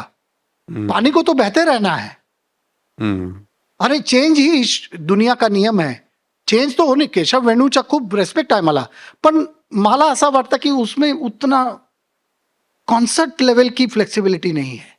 हाँ. तो वो एक ऐसी चीज है कि वो आप म्यूजियम में रख सकते हैं. हाँ, प्रोडक्ट म्यूजियम का प्रोडक्ट है वो. Hmm. I am sorry to say these words, but museum का प्रोडक्ट अलग होता है और परफॉर्मेंस का अलग होता है. मेरा जो शंख बांसुरी है वो परफॉर्मेंस का है. वो बिल्कुल. परफॉर्म करिए ना आप. बिल्कुल हाँ, म्यूजियम में रखने का नहीं है. सही है, क्योंकि वो बहुत ज्यादा लंबा भी हो जाता है और उसमें मंद्र सप्तक जितना बचता है उतना शायद आवश्यक भी नहीं है. उतना आवश्यकता नहीं है. उससे अच्छा आप 2 सेकंड के लिए चेंज कर लीजिए. तानपुरा तो बज रहा है, शंख बांसुरी उठाइए, बजाइए, वही सुविधा है. सही. आप मेन फ्लूट जो है उसको क्यों कॉम्प्रोमाइज कर रहे हैं? बिल्कुल अपना मेन अस्त्र तो सही है. ये सफेद तीन है ना, तो उसमें कॉम्प्रोमाइज करेंगे तो अपना तान वगैरह अच्छा नहीं आता. मैंने वो सुना है. सही. वो उन्होंने मेरे पिताजी का सम्मान भी किया था. पन्ना बाबू के नाम पे 2 बार मेरा प्रोग्राम किया उन्होंने, केशव जी ने. काम अच्छा कर रहे हैं वो. बिल्कुल. बट और उनके स्टूडेंट्स भी हैं, वो भी बहुत सारे एक्सपेरिमेंट्स करते हैं. वो अजरुद्दीन नाम का एक लड़का है, उसने 8.5 फीट की एक बांसुरी बनाई है पंडित जी. जी, और वो ऐसी है, वो विंग तक चली जाती है, क्योंकि वो यहाँ बैठे हैं तो वो वहां तक चली जाते हैं. उसमें साउंड भी आता है जी. या, लेकिन अगेन वही है, प्रैक्टिकल थोड़ा मुश्किल है. प्रैक्टिकल वे में उसमें 2 घंटा कॉन्सर्ट आप अच्छा हाँ. मियाँ मल्हार बजा के दिखाइए तो मैं मानूंगा. और ऑडिबिलिटी की भी बात है ना. हाँ, वो एकदम. वो ऑक्टेव जो है वो आप कितनी देर सुन सकते हैं. कितनी अच्छी बात उसके है. भी. कितनी अच्छी बात है. वाह वाह वाह. पंडित जी, एक छोटा प्रश्न. तुम्ही भारतीय रागदारी संगीत सातत्यानं वाजवत आलात, त्याचबरोबर तुम्ही जगातल्या पाश्चात्य संगीतामध्ये पण अनेक प्रयोगात सहभाग घेतलात. सिम्फनी आणि मेलडी हे भांडण ब्रिटिश भारतात आल्यापासून सुरूच आहे. तुमच्या दृष्टीनं सिम्फनी की मेलडी? हे प्रश्न थोडा डिफिकल्ट आहे. दोन्हीमध्ये खूप स्पेशालिटी आहेत मुकुंद साहेब. मला असं वाटतं की सिम्फनी, मी flute symphony tribute to Mozart माझा अल्बम आहे ते मी केलेलं आहे, कारण की मोझार्टचा खूप प्रभाव आहे माझ्यावर. माझा जो असा विचार होतो की मी सिम्फनी करू, पण तुम्ही जे वाटलं ते दोन्हीमध्ये खूप ते स्पेशालिटी आहे. सिम्फनीमध्ये तुम्हाला असा पाहिजे की तुम्हाला कॉर्डचा नॉलेज पाहिजे. तुम्ही बी मायनर की बी मायनर 6 मध्ये काय साऊंडचा काय फरक आहे. माझे स्टॅनली गोम्सकडे मी वेस्टर्न क्लासिकलचा तालीम घेतला त्यामुळे मला काय झालं की सिम्फनीच्या जे रेकॉर्डिंगमध्ये मी सगळं कॉर्ड्स आणि व्हायलिन सेक्शनला सांगितला की हे कॉर्ड वाजवायचे, हे नाही, हे चांगला वाटतो, हे डिमनिस्ट आहे, ऑग्युमेंटेड आहे, ही बी मायनर मेजर 7th आहे, ही 9th आहे, 11th पण आहे, मेजर मायनर 7th पण आहे. एक पीस आहे सांगोराम सर, मी त्याचं कॉर्ड बघा, त्या पीस खूप इम्पॉर्टंटचा सगळ्यांना आवडला. Flute symphony tribute to Mozart मध्ये आहे.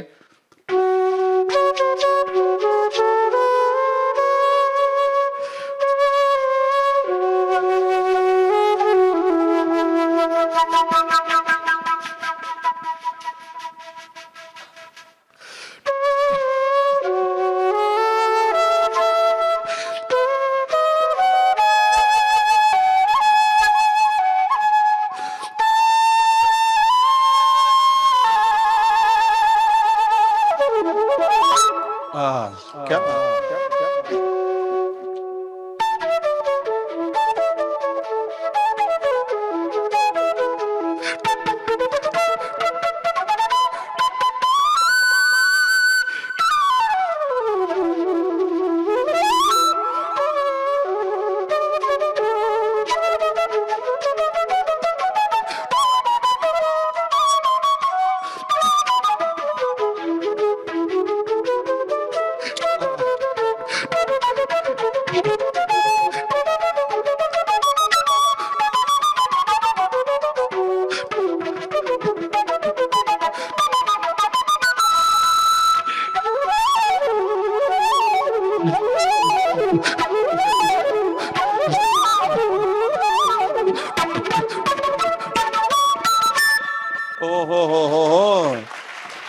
वा वा वा वा वा. That is the speciality of symphony.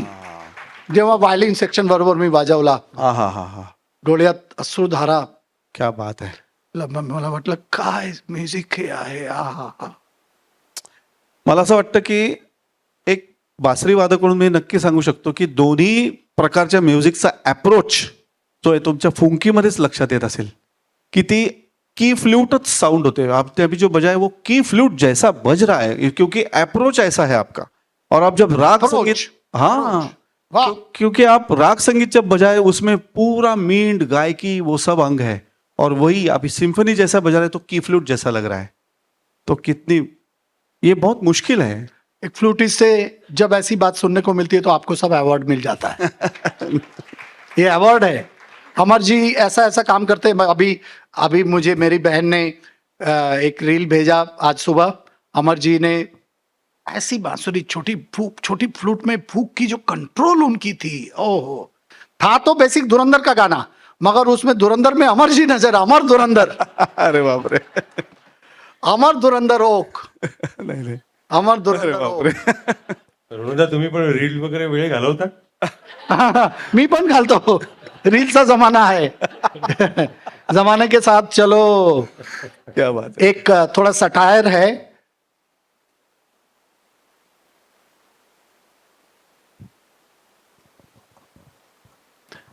अजनबी शहर है यहाँ दोस्त बनाते रहिए. अजनबी शहर है यहाँ दोस्त बनाते रहिए. दिल मिले न मिले हाथ मिलाते रहिए. हाँ हाँ हाँ. क्या बात, क्या बात. बात कम कीजिए जहानत को संभाले रखिए. बात कम कीजिए जहानत को संभाले रखिए. हाथ दिल मिले न मिले हाथ मिलाते रहिए. हो. वा वा. Yes sir. कुलकर्णी सर. अजून कोणाला काही विचारायचं आहे? कुलकर्णी सर. कुलकर्णी सर स्वतः काहीतरी बोलणार. ते खूप चांगला बासुरी पण वाजवतात. क्या हा. बात. काय त्यांचा नमस्ते ऋणुदा, तुमचे मी इतके आभार मानतो प्रत्येक गोष्टीसाठी, आणि इतकं स्वच्छ आणि ट्रान्सपरंट तुम्ही व्यक्तिमत्व आहात. तुम्हाला समोर उभं केलं की तुमच्या मागे काय आहे ते स्पष्ट दिसतं. ओ. थँक्यू. हां, थँक्यू. धन्यवाद.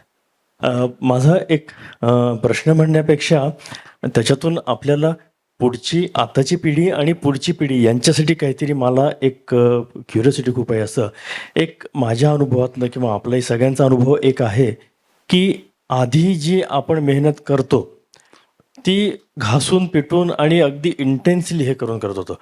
आताचे मी जे बरेचसे गायक वादक किंवा बघतो ना, त्यांना तंबोरा लावता येत नाही. लावता येत येत नाही. नाही. आणि माझं असं एक मत आहे की जोपर्यंत अकॉस्टिक तंबोरा तुम्ही स्वतः रोज तासभर लावणार नाही, तोपर्यंत स्वरांचा अतिसूक्ष्म अभ्यास तुमचा होत नाही. त्यांना ते लावता येत नाही.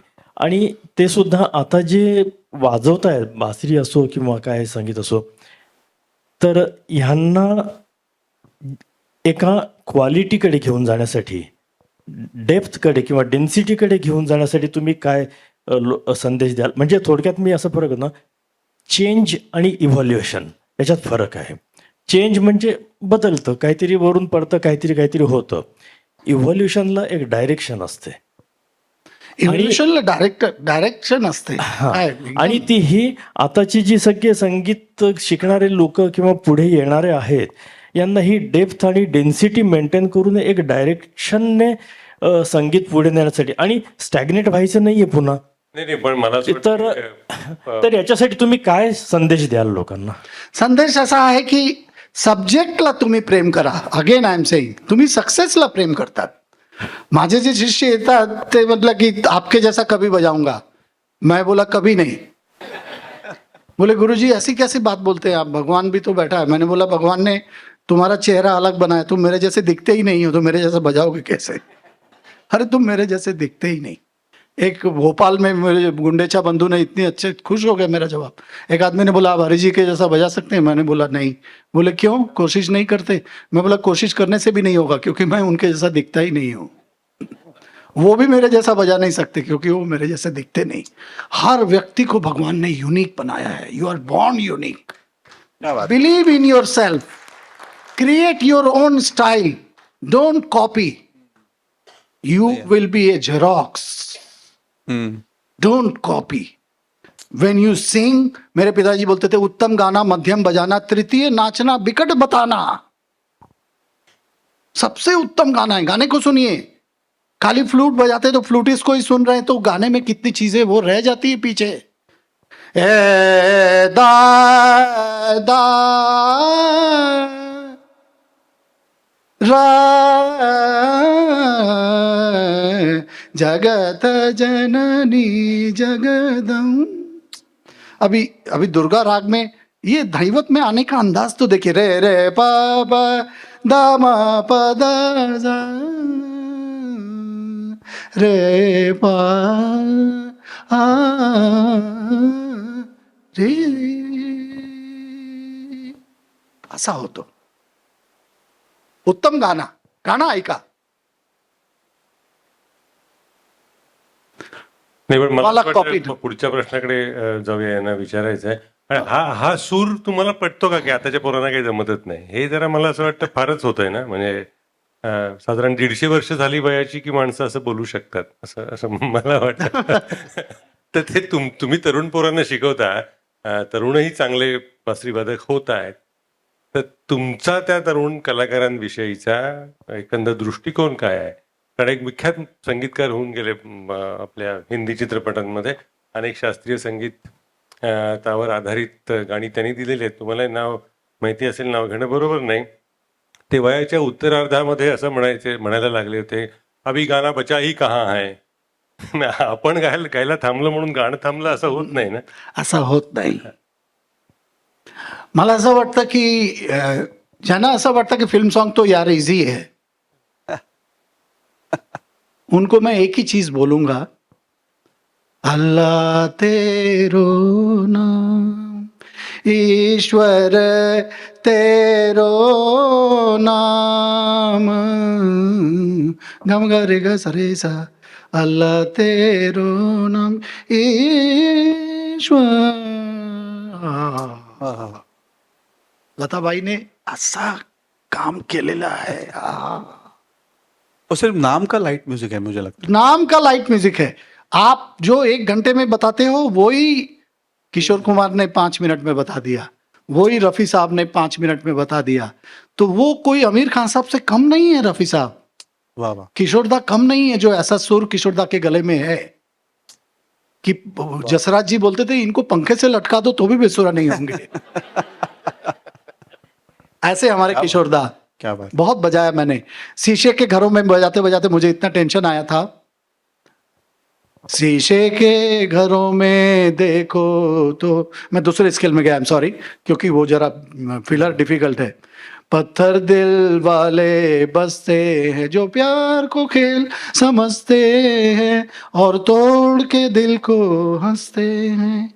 दरारा दरारा दरारा दरारा दरारा दरारा दरारा दरारा तू तू. हे माझं फिलर आहे. क्या बात.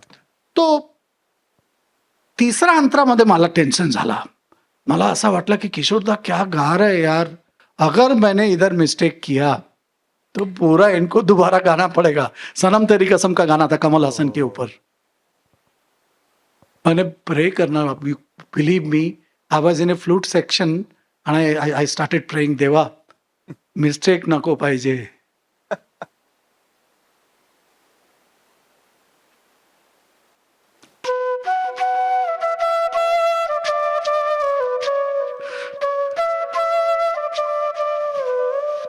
अंतरा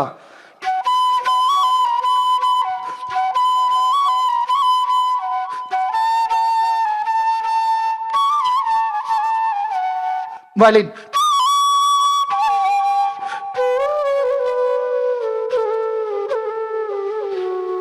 छोटा फिलर, वाह. मगर गाने की जान थी वो.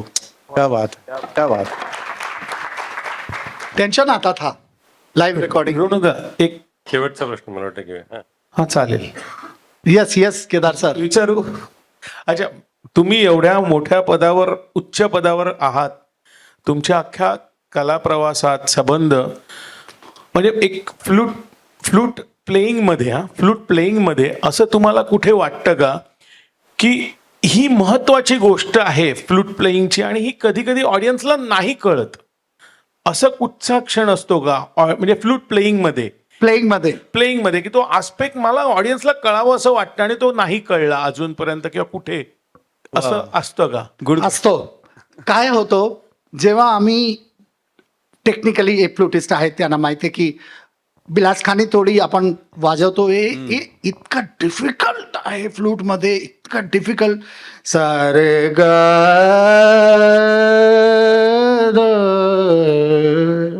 तेव्हा काही काही लोक कंपेयर करतात कि यार राजन साजन मिश्रा को सुना था, वो बात तो आपसे नहीं बनी. उनको ये मालूम नहीं कि मैं बांसुरी में बिलासखानी बजा रहा हूं. ऑलरेडी मुझे अवार्ड देना चाहिए. बिलासखानी पकड़ के तभी दुख होता है. ते एस्पेक्ट मध्ये खूप दुख होतं की त्यांना कळत नाही की किती आम्ही संघर्ष करतो, किती आम्ही मेहनत करतो, किती आम्ही स्ट्रगल करतो की हे राग बिलासखानीच्या हे हात लावायचा आमचा भीती वाटतं की बिलासखानी वाजव फ्लूट मध्ये. Oh my God. सही है. ते पण ओरिजिनल सा, नॉट लाइट म्यूजिक कि चलो एक पीस है हम दैवत से बजा के छुट्टी करेंगे. अरे वो नहीं होएगा. सारे का पता सारे गा नहीं दमा पता नहीं दमा करे सारे का. ये तान बजाने के लिए जान चाहिए. मैं थोड़ा बजा के सुना रहा हूँ, देखिए बिलासखानी.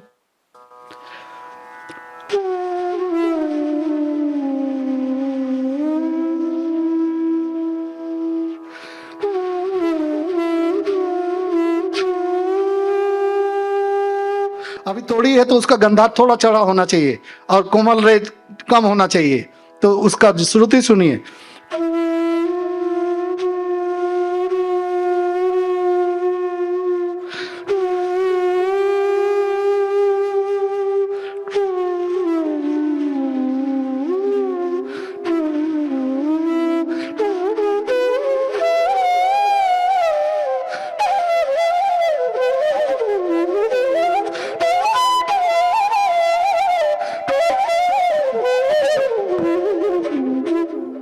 इतना रियाज चाहिए तब वाह, वाह, बिलासखानी बजेगा, नहीं तो फ्लूट हाथ से गिर जाएगा. नाही, पण शेवटचा मुद्दा यांच्याच प्रश्नाला अनुषंगाने, पण लोकांना कळायला हवं असा आग्रह असतो का? का कळायला हवं? भाषा कळण्यासाठी काही व्याकरण माहित असायला हवं असं नाही ना? असा नाही. कधी कधी मी अनाउंस करतो कि ये राग बांसुरी में कम सुनने को मिलता है, असा मी अनाउंस करतो आजकाल. कि ये राग बजाना तलवार के धार पे चलने जैसा है। वाह वाह. आज मैं आप लोग के आशीर्वाद से बिलास खानी कोशिश कर रहा हूं, भूल चूक हो तो क्षमा करना, वाह वाह वाह वाह. भूल चूक हो तो क्षमा करना। मैं ऐसा आजकल बोलता हूं क्योंकि बहुत बार वो गाने से कंपेयर करते हैं कि गाने में बिलास खानी सुना तो इतना मजा आया, बांसुरी में सुना तो वो बात नहीं बनी। मगर जितनी बात बननी चाहिए वो आज भी मैं मेहनत कर रहा हूं। वाह वाह. कभी कभी सुबह बैठ जाता हूं मैं कि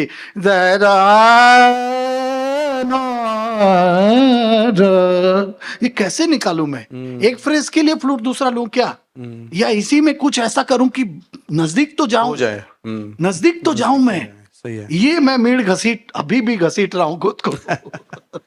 म्हणजे मला असं वाटतं की मिया की तोडी, बिलासखानी तोडी, भैरवी, मुल्तानी, मुल्तानी भी बहुत डिफिकल्ट, ये सब ऐसे राग है जो बांसुरी में बजाना बहुत मुश्किल है. पण बहुत. आपण असं म्हणतो ना, सचिन तेंडुलकर कधी कधी असे स्ट्रोक मारतो, ही मेक इट लुक इझी. ते ऍक्च्युली सोपे नसतात, ते आपल्याला वाटतं की ते सोपं आहे. तसं पंडितजींचं वादन आहे की बिलासखानी तो अवघड आहे, पण ते वाजवतात आणि असं वाटतं की ते सोपं आहे, सुलभ आहे, पण ते तसं नाही आहे. तसा नाही, डिफिकल्ट. मला असं वाटतं सांगतेकडे जाताना एक छान फरमाईश, एखादी धून किंवा लोकसंगीतामधली तुमची आवडती असलेली एखादी सुरावट भैरवीच्या अंगाने जाणारी असेल तर मला असं वाटतं आपण तिथे थांबूया. थांबूया. अच्छा, वादनानंतर बोलणं नको म्हणून आत्ताच लोकसत्ता गप्पा ह्या कार्यक्रमामध्ये पंडितजी पुन्हा एकदा लोकसत्ता आणि आपल्या सर्व रसिकांच्या वतीने तुमचे आभार मानतो. आपण अमरजी, मी पण तुमचा खूप आभार मानतो. तुम्ही जेव्हा मी तुम्हाला सांगितलं जसं ते स्वतः किती छान बासरी वादक आहे आणि इन्स्पायरिंग आहेत आणि मला इन्स्पायर करतात ते. किती वेळ मला असं वाटतं की मी पण असा वाजवून, मी पण असा त्यांच्यासारखा, मी पण असा यू नो नाही. फ्लॉलेस बोलते ना, वो जो एक ईज होना चाहिए बजाने में, वो मेरे को भी आ जाए. मैं सीखता हूँ आपसे और कितनी बार मुझे सुन के लगता है सच्ची. तो ये जर्नी, आणि मी गिरीश सरचा मी धन्यवाद करतो, वैभव पाटीलांचा आणि लोकसत्ताचा, की मला असा अवसर त्यांनी प्रदान केलेला आहे गप्पासाठी आणि खूपच मजा आली. क्या बात आहे. आणि मी भैरवी वाजवतो. भैरवीमध्ये पण असं आहे की दैवतला सहा जेव्हा आम्ही करतो त्याला त्यावेळेत तो जरा इझी होतो, पण ओरिजिनल सामध्ये खूप डिफिकल्ट आहे. मी थोडासा आलाप करतो. जेव्हा मल्हारराव कुलकर्णीने, रूपक कुलकर्णीचे जे वडील होते, त्यांनी फ्लूट फेस्टिवलचे आयोजन केलेला होता आणि माझा आयटम त्यांनी लास्ट ठेवला होता. फर्स्ट आयटम रूपकने वाजवला, सेकंड आयटम होता सुनील गुप्ता, त्यांनी रिप्रेझेंट केला रघुनाथ सेठना, रूपकने रिप्रेझेंट केला हरिजीना, आणि त्याच्यानंतर देवेंद्र मुर्देश्वरनं रिप्रेझेंट केला होता आनंद मुर्देश्वरने, आणि लास्ट आयटम माझा होता. आणि त्यावेळी मी भैरवी वाजवला. त्या भैरवी ऐकून हरिजीने सांगितला, अरे भैया आज शाम को मेरे घर आ जाओ, ऐसा भैरवी तुमने आज 6 से बजाया है. तो त्या हरिजीचा आशीर्वाद मला मिळाला. आणि मी त्यावेळी गुरुकुल नाही होता, मी 90sच्या गोष्टी करतो, 91, आणि त्यावेळी मी सावित्री बिल्डिंगमध्ये जाऊन त्यांना ऐकवला आणि त्याने मला सांगितलं की अरे जो राग के लिए तुम जाने जाते हो वो सुनाओ, ये सब तो हम लोग सुन ही रहे हैं रोज. मैं बोला, मैंने कहा दादा मेरे साथ बंगला में बात करते हैं, वो भी 14 भाषाएं बोलते हैं, मेरे से 5 भाषा ज्यादा. तो मैंने बोला मैं काफी मल्हार सुना हूं. बोले क्या बात है. तो आज भैरवी की फरमाइश आई है, नहीं तो मैं काफी मल्हार के मूड में अचानक जा रहा था. आम्हाला मल्हार भैरवी दोनों सुनाई. अतिशय मनमोकळ्या गप्पा आपण ऐकल्या. आणि एक अजून एक गोष्ट खासियत मला वाटते की ते मिमिक्री पण फार चांगली करतात. क्या बात आहे पंडितजी. थँक्यू. अच्छा, काफी मल्हारच्या आम्ही गोष्टी केल्या. काफी मल्हार जे मी सावित्रीला हरिजीने ऐकला होता ते काफी मल्हार मी वाजवतो. सा रे रे गा मा मा प दा मा प ग रे प नि दा नि सा नि दा नि प द मा प मा तो नो ए र र र र घूम कर आई आज कारी घटा घूम कर आई उमड़ घुमड़ चौदिशी अंधेरा कारी बिजुरी चमक जिया मोरा भैल माई आज कारी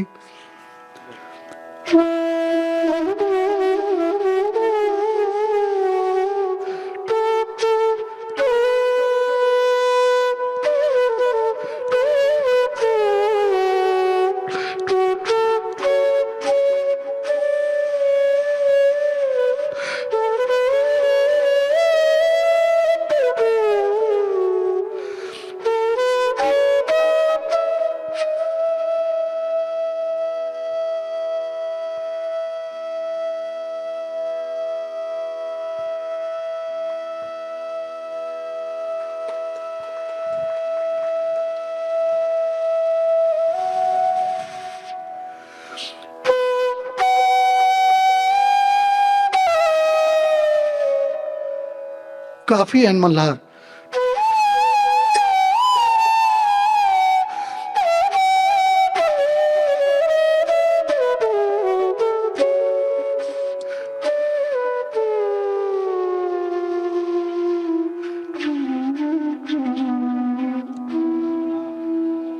भैरवी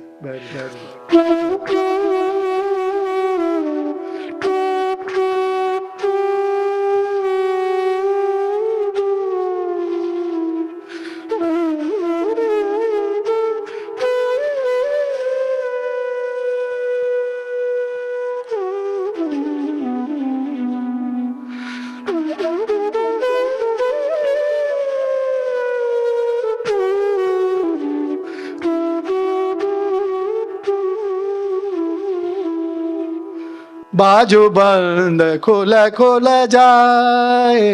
हे बंदिश मी ऐकवतो फयाज खान साहेब.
Thank you.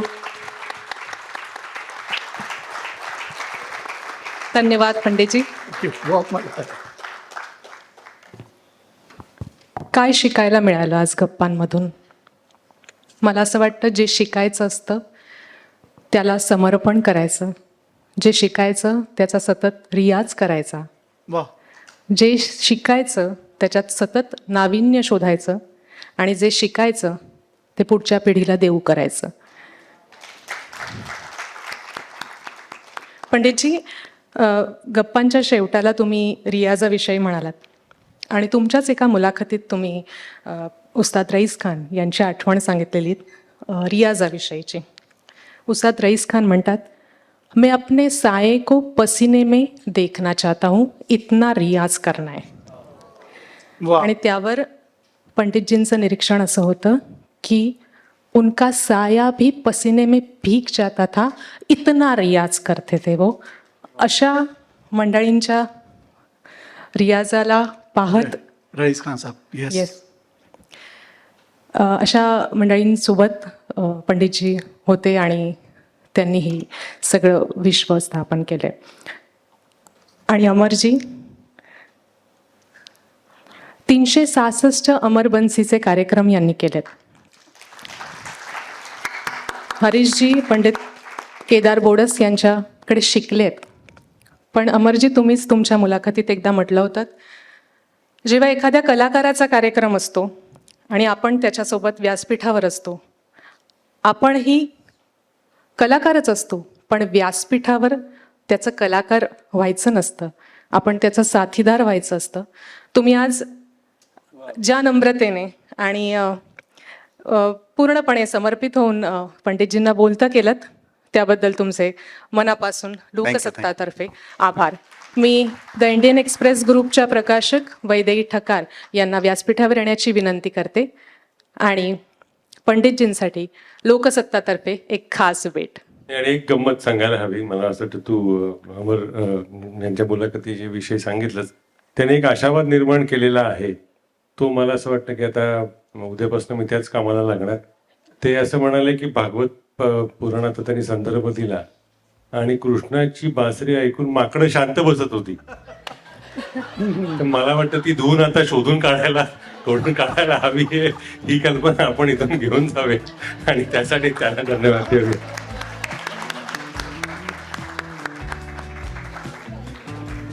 Thank you so much. Nilesh असेल, निलेश.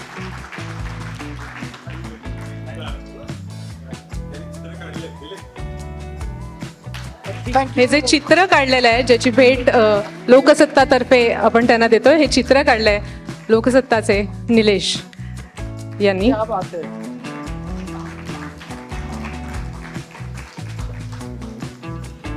खूप मोठे कलाकार आहे तुम्ही.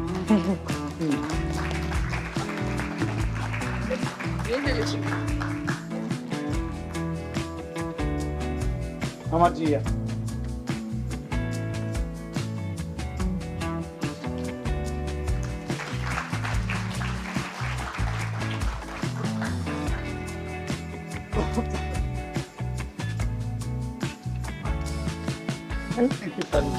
खूप मजा आली, खूपच मजा आली. धन्यवाद सर. MK घारे ज्वेलर्स प्रस्तुत आणि पॉवर्ड बाय अमर बिल्डर्स यांच्या तर्फे होत असलेला लोकसत्ता गप्पा हा कार्यक्रम इथे संपला असं मी जाहीर करते.